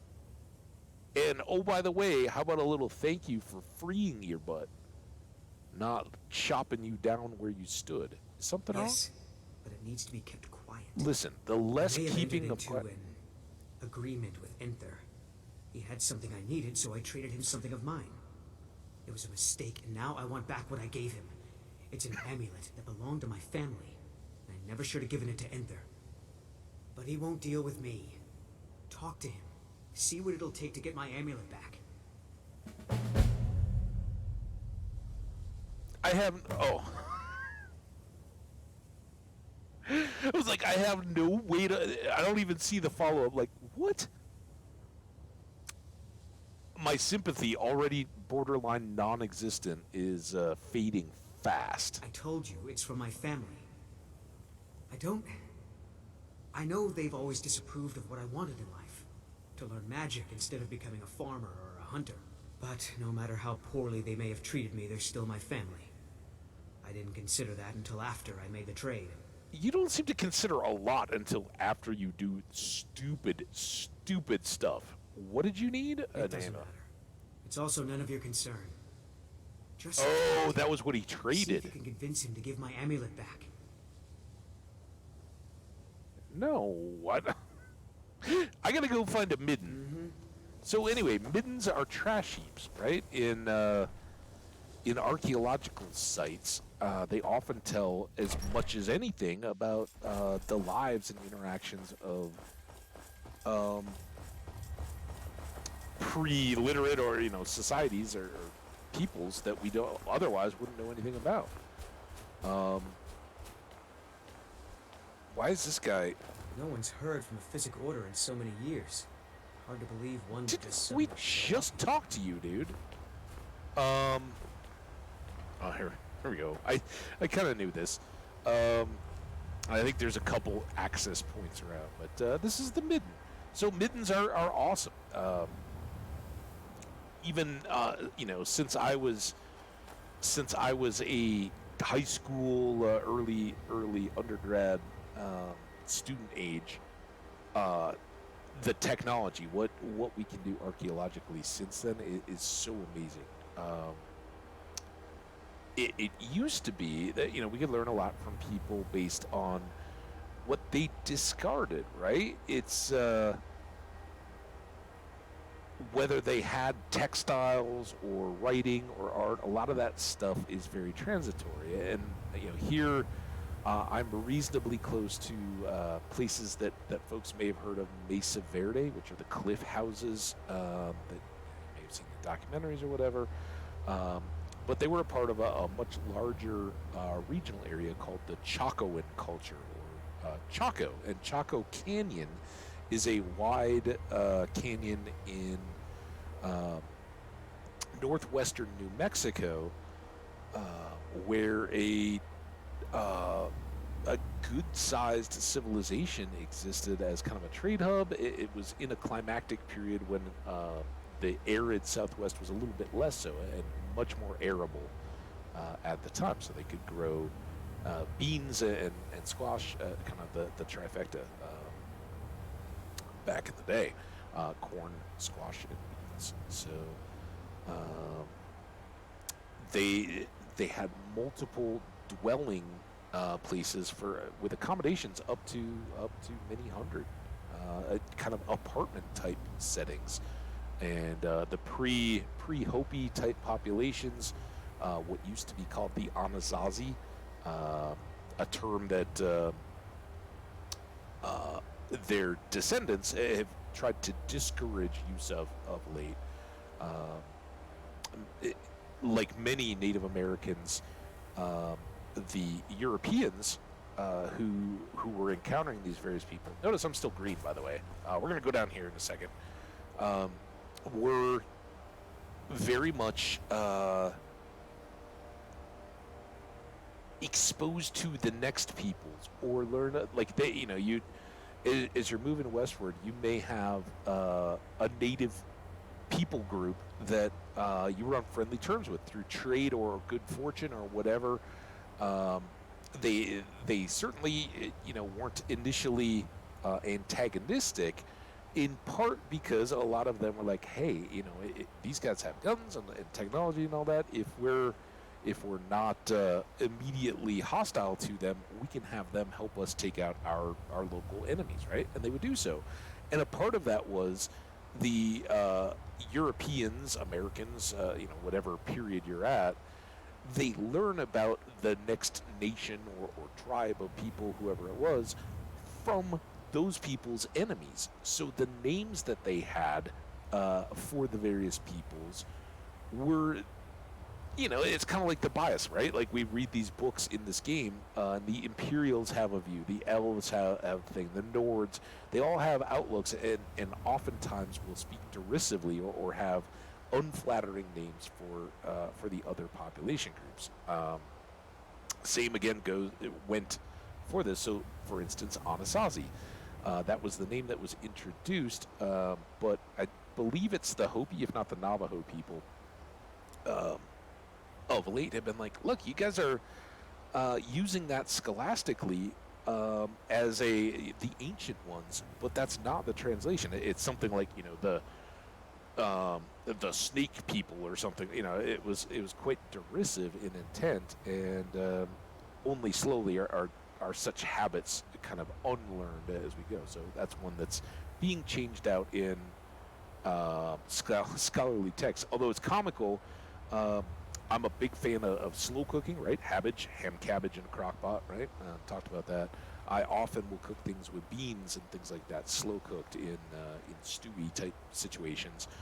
And there's a brand of beans that are really good. It's kind of like ancient grains and those kind of things, but it's an old strain of native bean that, at least according to the manufacturer, dates back to what people had been growing here before Western, the equivalents, black beans and navy beans and some of those kind of things were brought out. And they're marketed and branded as Anasazi beans. And it's like, maybe switch that up a little bit. Anyway, it's just a total rat hole, but middens. Oh, hey, we're not greeting anymore. Taught us back so much about these peoples that we had no information, because for one thing, if you have a trash pit outside your cave, let's think cave people, right? Outside the cave, you do your cooking, you eat, you break a dish, you're working on shaping a tool or whatever.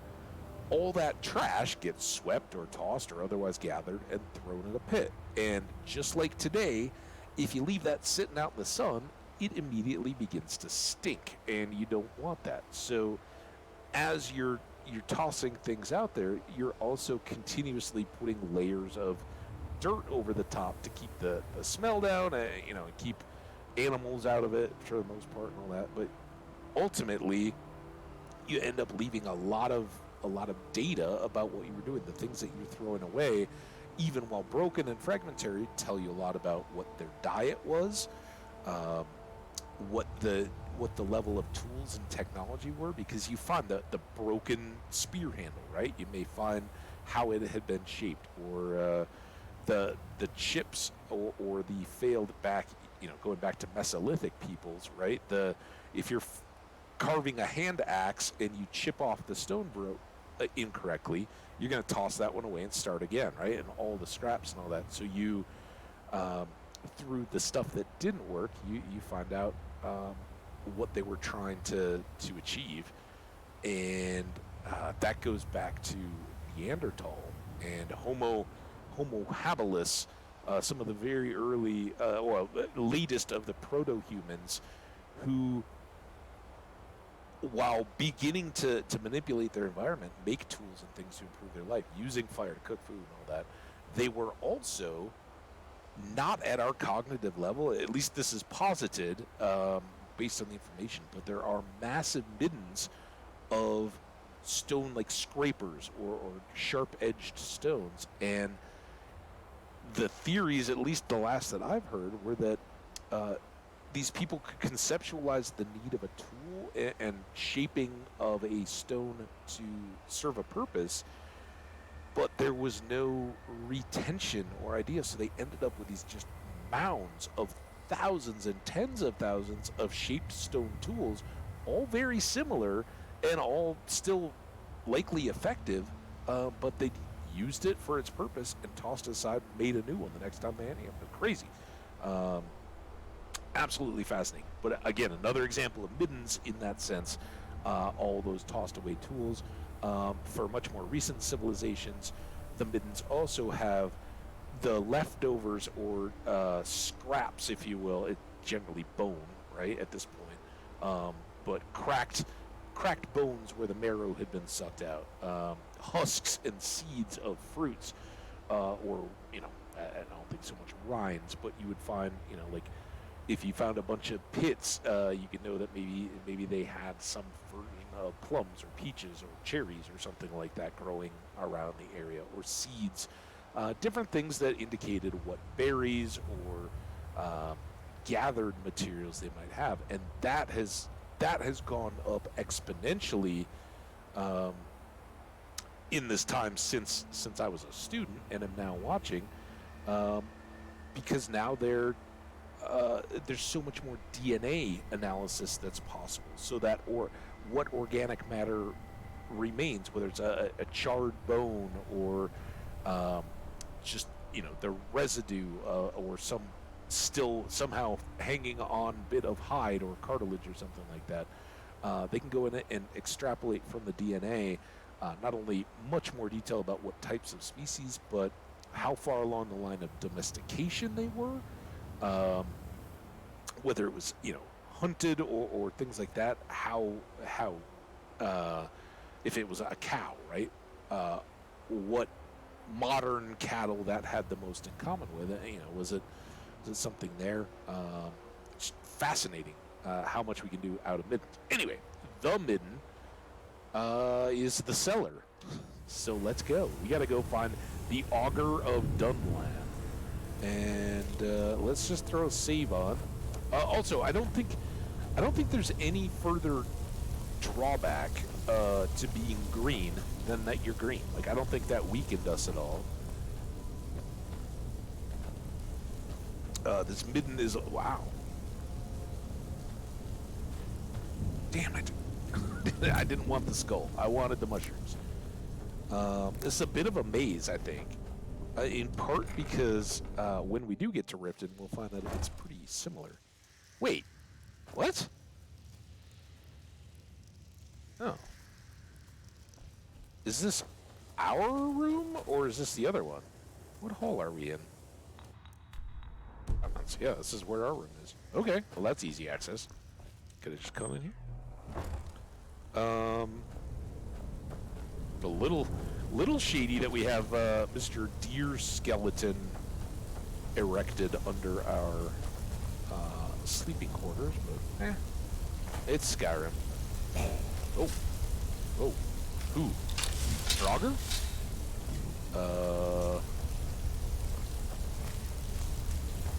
That seems down. Let's go this way. We got fire. Bloody chair. Ooh. Yee. Okay, Gertie. Oh, and this was the dude, maybe? You got anything on him? Oh, is that a book? Or is that just a brick? The Iron Dagger of Torpor. I don't know. I guess that's just a stone. For a second there, it looked like a book, and I was wondering if that was related to all that blood. Eesh. Oh, an ice wraith. Is that a wraith? Those certainly used to give us a lot more trouble. Hadn't even really, I think, was that our first engagement since we boosted our heavy armor a little bit more. That's fascinating. That's kind of like the mage light we were talking about, right? Just a fixed glowing light. Torch bug. Interesting. Usually we find them flying around.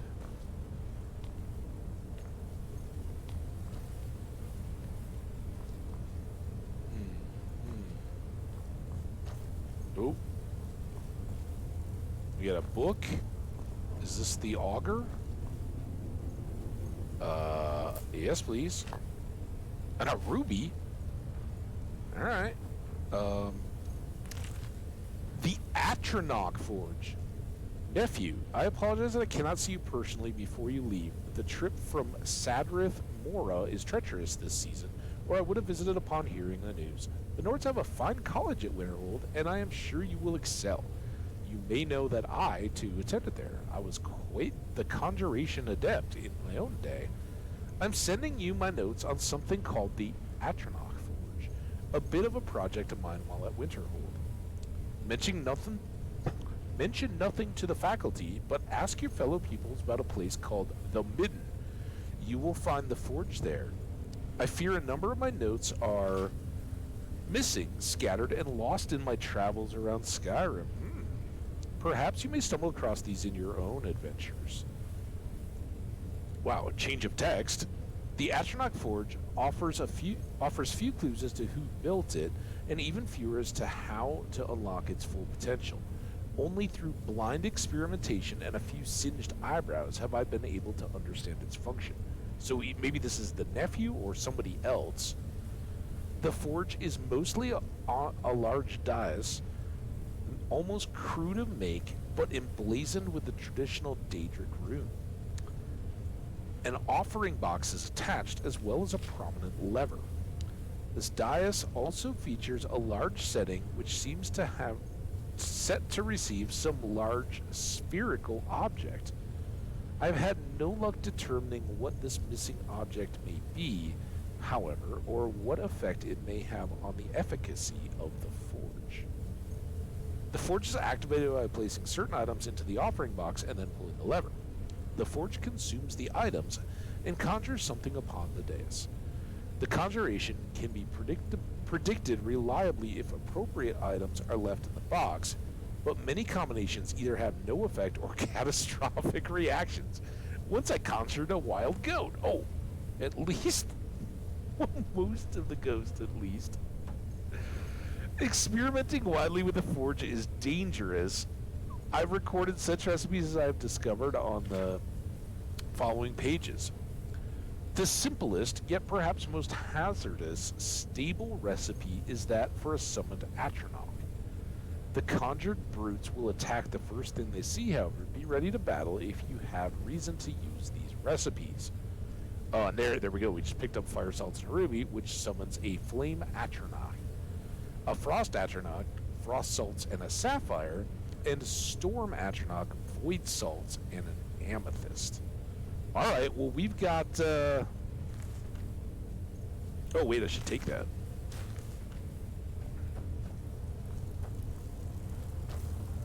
I mean, we're here, right? Offering box. It was a ruby. We already got that emerald, I guess, and stored it. So let's put in this ruby, and then a fire salt, and then it said it was a prominent lever.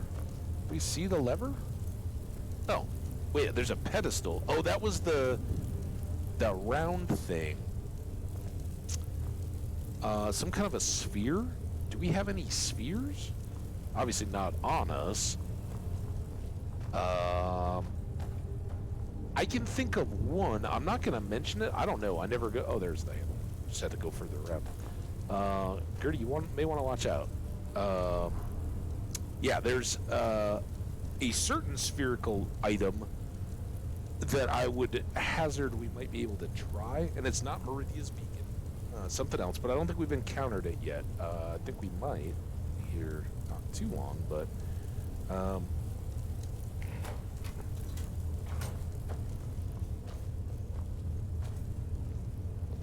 hey.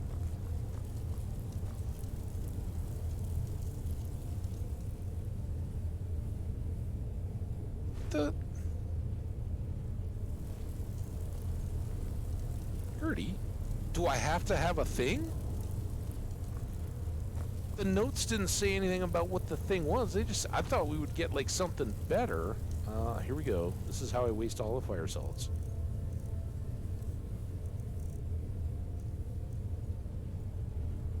Oh, did I eat it? Maybe. I think I ate it instead of putting it in the box. All right, let's try this again.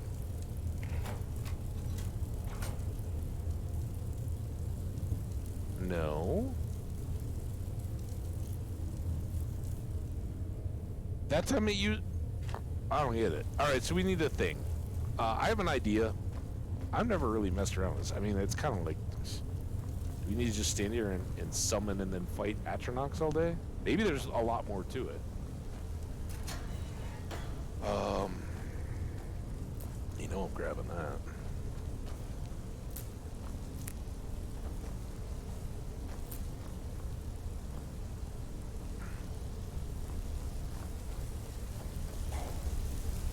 Ooh, jogger.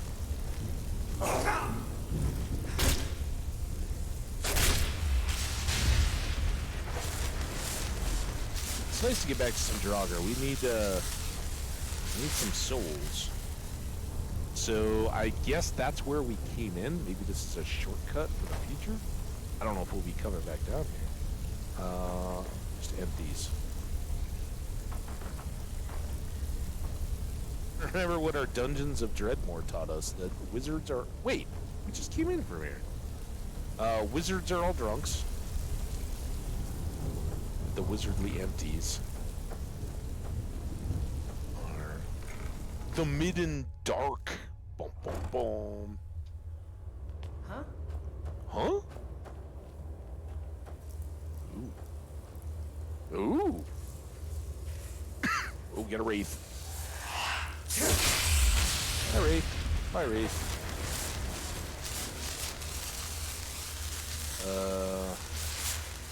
If I go down there, can I get back up? If I end up all the way down there, where is that? Oh, was that... Did we see that? We kind of looked in, but I didn't look up. Alright, so there's a treasure chest there. Let's keep going. I don't want to have to backtrack if we don't have to.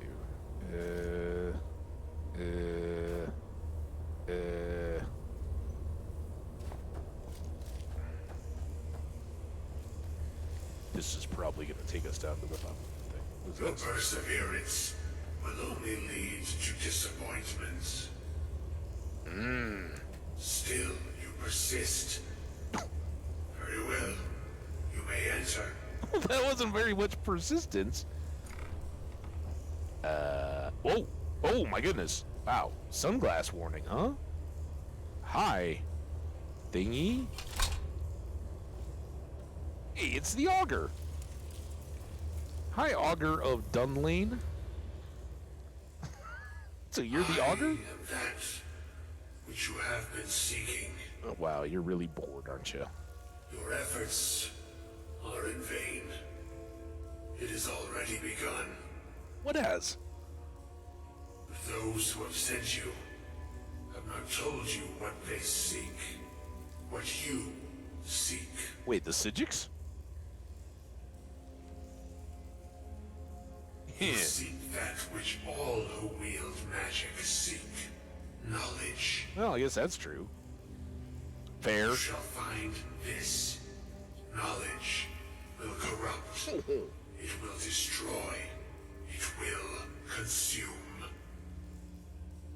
Remember, Tolstier said that he was... Shelter in knowledge. You will not find it. He's kind of biased. He sought power. The Thalmor sought the same thing. And it shall lead to his end, as it has so many others. Wait, Encano?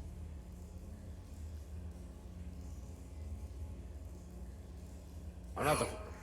Though you may be the last, the one who calls himself Encano has sought my knowledge as well, through very different questions.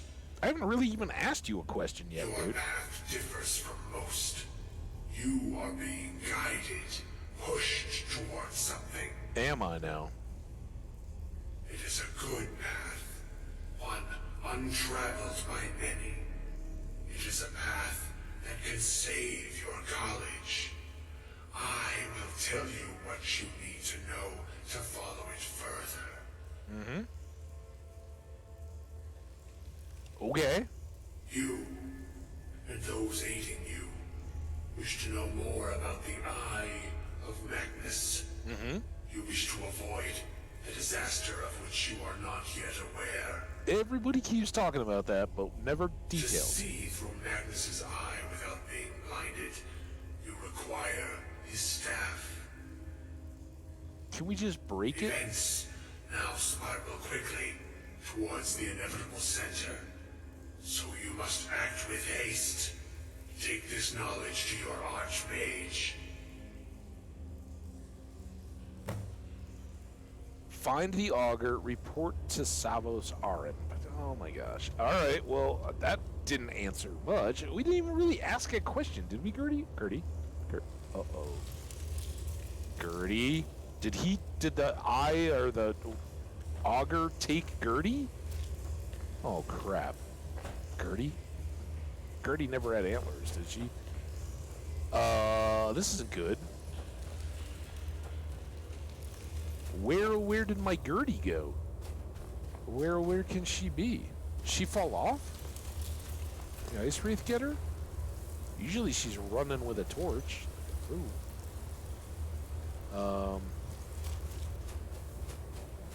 Well, while we're here, let's go see what this has to do. And then, as time allows,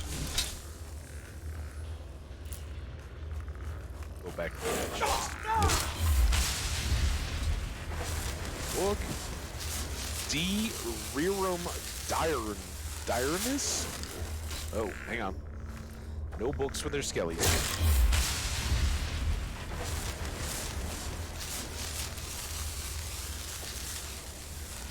Okay. This could be a skill point. No. Did we already read this then?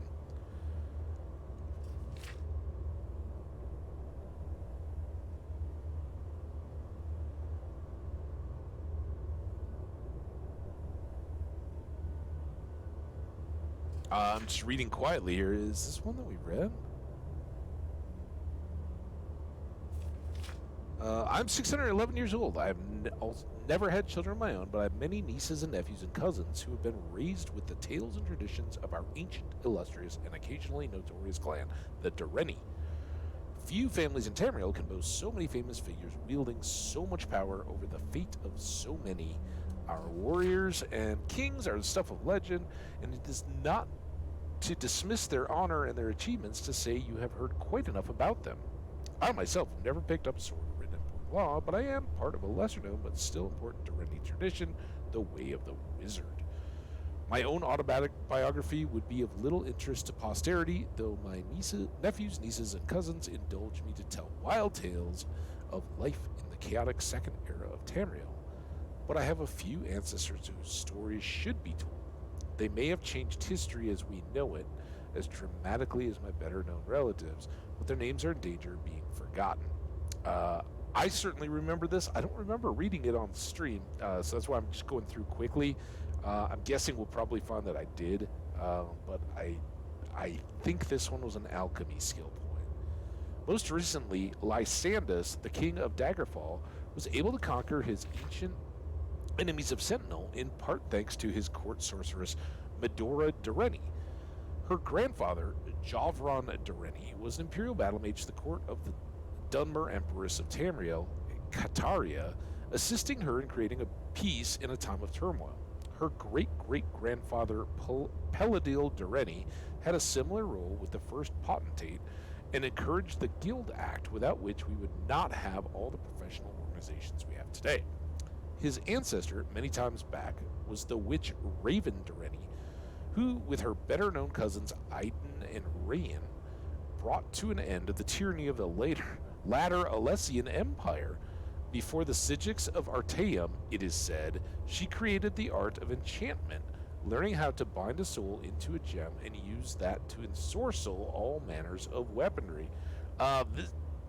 Whatever the case, this is very fitting, right? And a lot of times you'll get these books along the path of a skill, right? We're learning more about the Alessians and the Sigics. But it is even the story of an ancestor even more ancient, more distant than Raven I wish to tell. Asliel Dureni harkens back to the humble beginnings of our clan in the tiny farming village of Tirgel on the banks of the river Kalmus, which was then called the Dyren, hence the family name. Like all on Somerset Isle in those days, he was a simple planter of the fields, but while others only grew enough to sustain their immediate kin, even distant cousins of the Durenis worked together. They would decide as a group which fields were best for wheat, orchard, vine, livestock, or apiary, and thereby always have the best yields of any farm which worked alone, doing the best as it could with what it had. Asliel had a particularly poor farm for most kinds of agriculture, but small herbs found its stony, loamless, acidic soil very comfortable. Out of necessity more than anything else, he became an expert on all manners of herbs. For the most part, of course, they were used in flavored cooking, but as you know, hardly any plant grows on the surface of our world without a magical potential. Even so long ago, witches already were in existence. It would be ridiculous for me to suggest that Asliel Dureni invented alchemy. What he did, what we can all be grateful for, is that he formulated it into an art and science. There were no witches' covens in Tirgel, and, of course, there would be no mages' guild yet for thousands of years, so people would come to him for cures. He learned for himself the exact formula for combining black lichen and rhubush to create a cure for all manners of poison, and the amount of willow anther to crush and mix with chokeweed to cure diseases.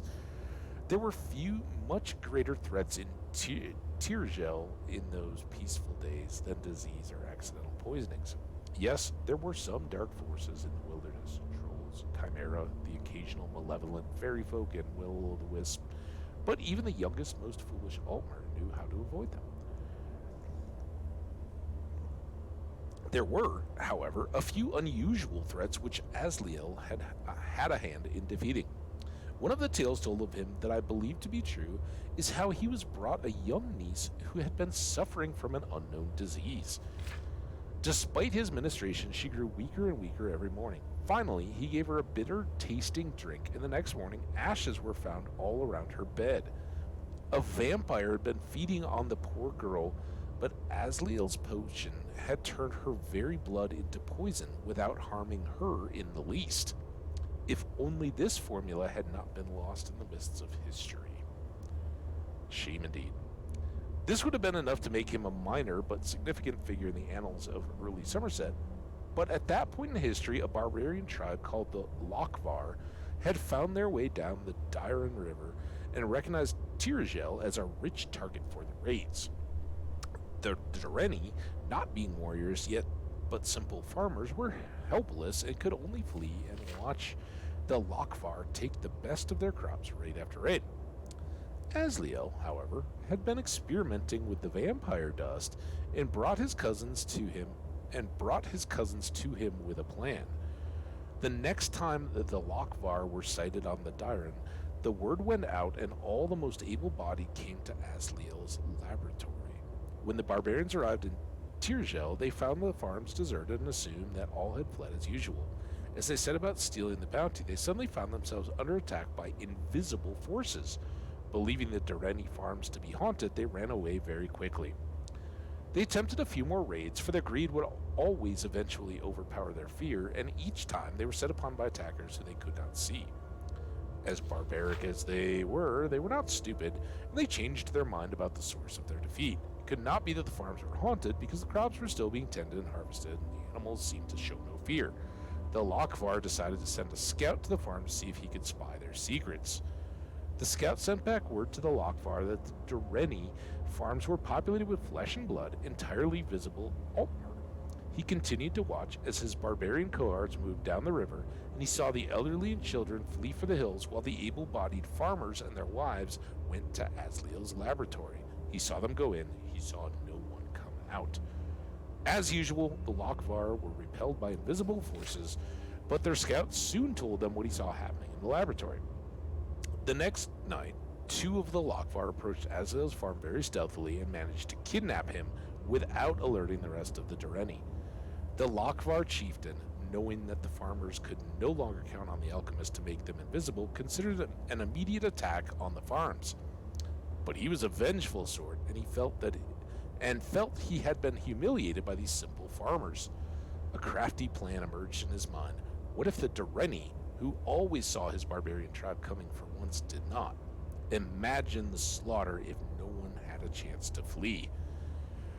The scout had told the chieftain that Azrael had used the dust of a vampire to make the farmers invisible, but he was not sure what the other ingredient had been. He described an incandescent powder that Azrael had mixed into the dust. Azrael, of course, refused to help the Lokvar, but they were experts in torture as well as pillage, and he knew he would have to talk or die. Finally, after hours of torture, he agreed to tell them what the incandescent powder was. He did not know the name, but he called it glow dust, and the only remains of a slain will-o'-the-wisp. He told them they would need a lot of it if they wanted to turn the whole tribe invisible for the raid. The Lokvar grumbled that not only did they have to find and kill a vampire to obtain his dust, but find and kill several will-o'-the-wisps to get theirs. In a few days' time, they came back with the ingredients that the alchemist had asked for. The chieftain, not being a complete idiot, made Azrael test the potion first. He did as he was told and turned invisible, demonstrating that it did truly work. The chieftain put him to work creating more. No one apparently noticed that while he did, he was nibbling on black lichen and rue-rush. The Lokvar took the potion as he doled it out, and soon, but not too soon that they didn't suffer, they were all dead. The scout who had seen Azrael mixing the invisibility potion had apparently mistook the glow of the candlelight in the laboratory for an incandescence, which the second ingredient of the invisibility potion did not possess. The second ingredient was actually dull, simple redwort, one of the most common herbs in Tamriel. When they had insisted during torture that Azrael tell them what the incandescent powder was, Azrael remembered that he had once experimentally mixed glow dust and vampire dust together. He had once experimentally mixed glow dust and vampire dust together once and created a powerful poison. It was simple enough to steal a little redwort from the barbarians' camp, mix that with the vampire and glow dust mixture, and create a potion that was in fact an invisibility poison. See, the dual effects, right? After curing himself, he gave the poison to the barbarians. The Lokvar, being dead, never raided the Durrani farms, and having no other enemies, they were able to grow more and more prosperous and powerful. Generations later, they left Somerset and began their historic adventures on the Tamriel mainland. Azrael Durrani, because of his excellence as an alchemist, was invited to Artaeum and became a Psijic. It is not known how many more of the common formulas we know today were invented by him there, but I have no doubt the science and art of alchemy, as we know it today, would not exist without him. But that is all in the distant past. Azrael's invocations, like my modest ones, like the achievements of the Durranis throughout history, are but a stepping stone to the wonders which will come in the future. I wish I could be there to witness them, but if I can only share some of the past with the children of the Durrani and the children of Tamriel, then I will consider my life well spent. That is a noble endeavor. Again, I think we've read that, and I apologize if you guys were here for it in the past. But with my affinity, look at all these skellies. With my affinity for alchemy and it being our first leveled up skull. Ooh, what is this? Nice little rug.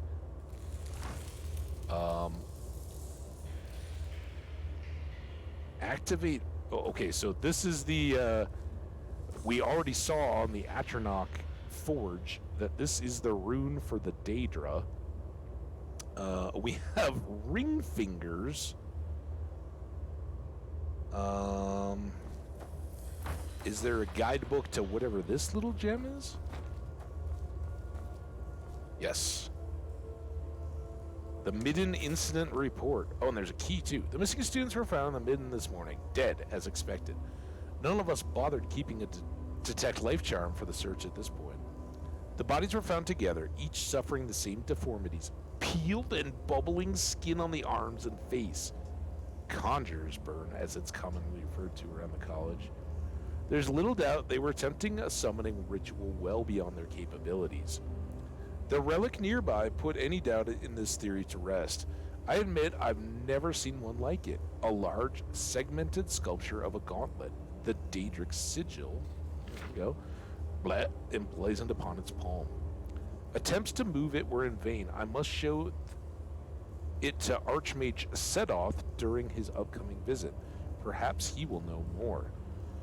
While we couldn't move the relic, I was able to pry 4 rings from it. I'm sure there's a connection between them and the ritual the students were attempting. I'll store these in the Arcanium until we can consult with a conjuration master to learn more. We've spent some time in the Arcanium. We're definitely taking that, and we're taking the Investigator's Key. I don't know what that's all about. Alright. Some bone meal. Oh. Creep cluster. Ice Wraith teeth. Creep cluster.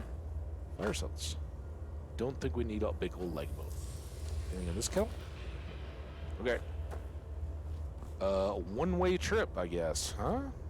No. Awesome. I keep looking, like, I have a feeling we would have been better served to go back up and drop down.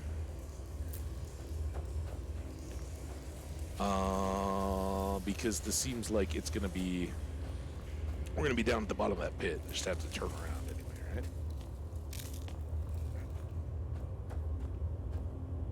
right? It's hardly a wasted trip when...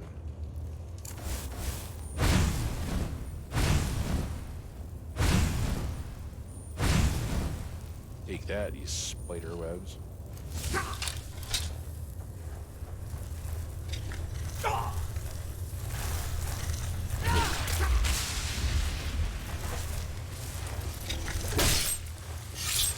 I do hope we find Gertie again. I don't think she went too far.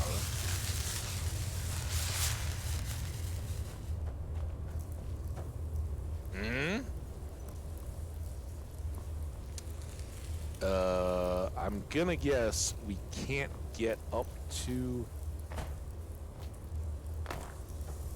the treasure chest without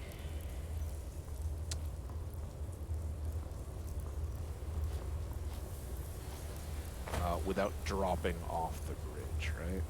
That just seems like the way we do things around here. Although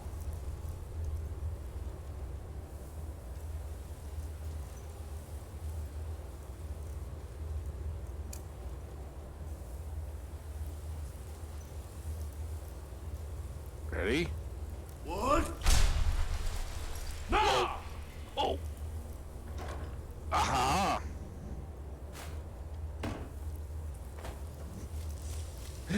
All right. Before we have a massive oops and forget that, switch that back.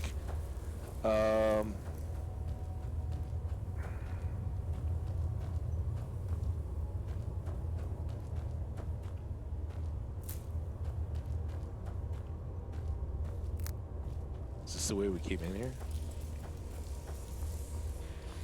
Maybe. Yeah, there's the goat. Here's the hand. That was a little skelly pit. That was where we got the book.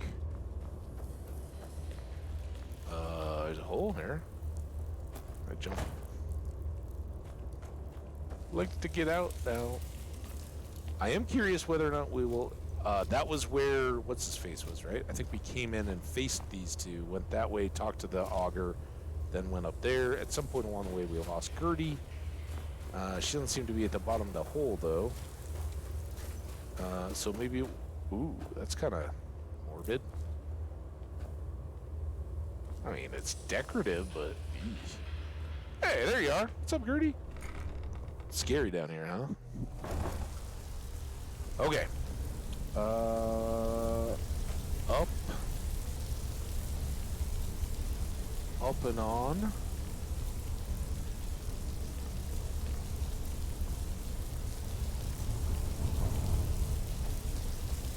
What?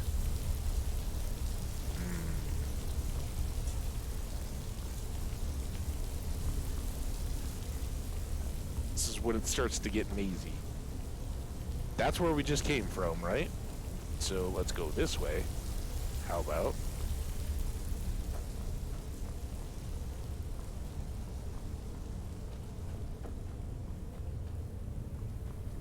I think that was what I actually thought was going to be that cave. There's the Atronach Forge, which we haven't figured out yet. Torch bug. Even if they're just going to be lying around, huh?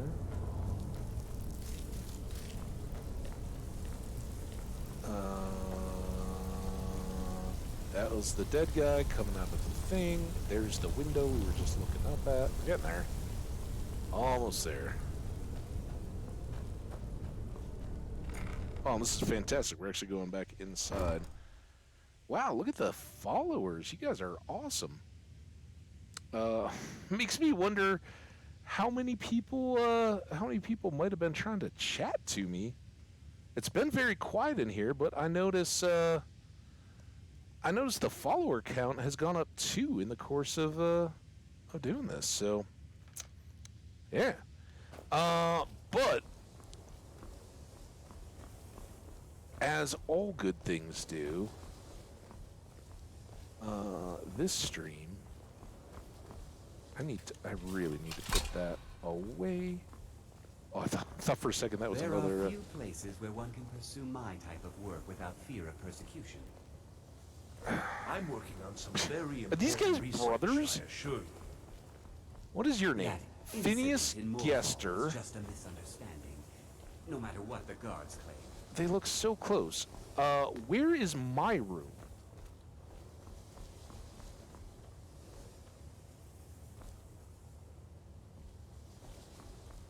Am I missing something?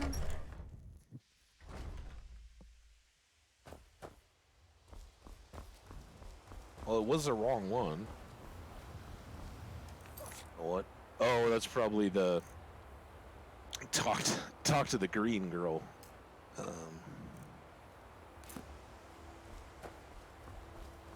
We'll do our best to remember that.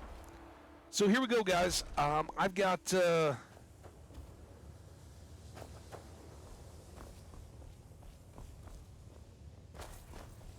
we certainly don't need to read a book to wrap this one up. We did plenty of reading. So we made good progress, right?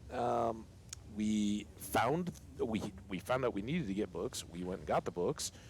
We brought the books back after reading the books, and talked to the Psijic some more. Learned that Ancano, the Thalmor, is at least as plugged in as we are. So that's all crazy. And now we've gone down and talked to a blue fire well in the basement of the college called the Augur of Dunlane, who basically is as cryptic as the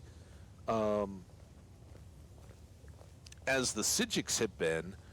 But he said we need a staff or something to see through the Eye of Magnus, and we have to talk to Savos Aran again to find out more, to take the next step, right? So we'll do that. We will keep plugging away.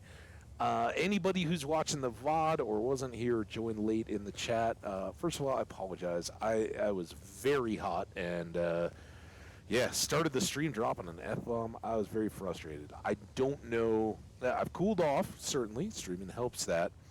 But I have cooled off quite a bit in the time that we've been going. I still don't know. The only thing I can do is research. it seems way too happenstancey to have had two very arbitrary and stream, kind of trolly stream impacting things happen on my PC in the last week or so, and I don't have a reason for why those things would have changed. I certainly didn't do it. Makes me very concerned about the vulnerability of my system, if there is one.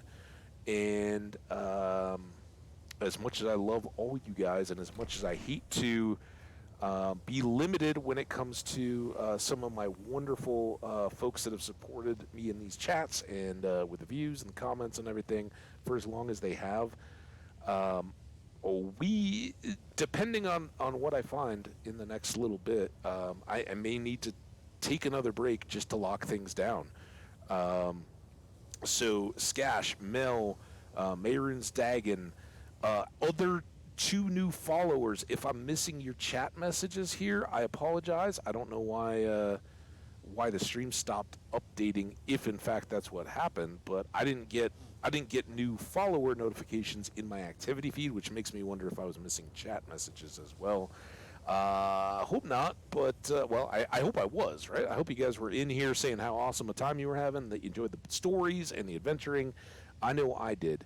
But the bottom line is I can't just blindly hope that if somebody has more skills or knowledge than I do and is somehow exploiting the streams or the chat or I don't know, somehow getting access in to just mess with me, that I can let that continue to impact streams. I was livid to find out, and Skash, thank you so much for telling me, because I don't know how long I would have gone without noticing that my mic audio was gone. It was different from the last time when my headset audio setting on my PC had switched over to my video card for some unknown reason.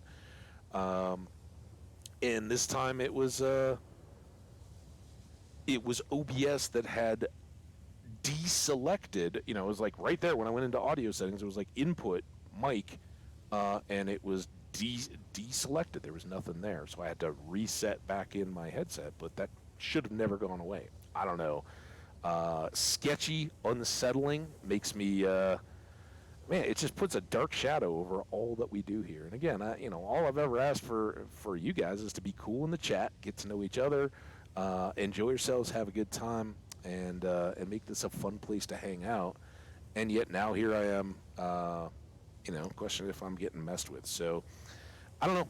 I'll have to take a look at things. That may preclude tomorrow. I don't know how long it will take me if I do need to implement anything to lock things down a little bit more. I apologize. I hope it doesn't affect the quality of the stream, though. And I don't know. I may roll the dice a little bit. As I've said, this PC is dedicated to me playing games, although other than what I've been streaming, I really haven't done anything on it of late. And chatting with all of you guys, so I'm not terribly concerned, but I just, I don't like that feeling that there's something out there that I'm not aware of. So I got to take a look at it. There's other things I could look at in terms of the stream. You may see me again tomorrow. I may just decide, screw it, I want to stream too bad. But I apologize again for what you guys are going to see is the first few minutes of the stream, me being absolutely livid, and whether or not I'm reading too much into it or not, feeling that there's stuff going on outside of my control, and that tarnishing this a little bit is never a good feeling. So I hope you understand. I hope you forgive me for it. I do greatly appreciate all of you guys that have been here to hang out and enjoy and ride along with me. And don't worry. I'm not going anywhere. I just got to make sure there's some peace of mind, right? So take care, stay awesome, my friends, and I'll try my very best to keep you updated and get back to it as soon as I can. Take care. We'll see you for the next one. And again, as always, after I've done all that, I gotta get out of the game to even turn off the stream. So, bonk, bonk, gone. This again is a little terrifying. See if, I guess I won't see any chat. So weird. I see no new followers. The most recent follower is Maroon's Dagon, but my count went up too.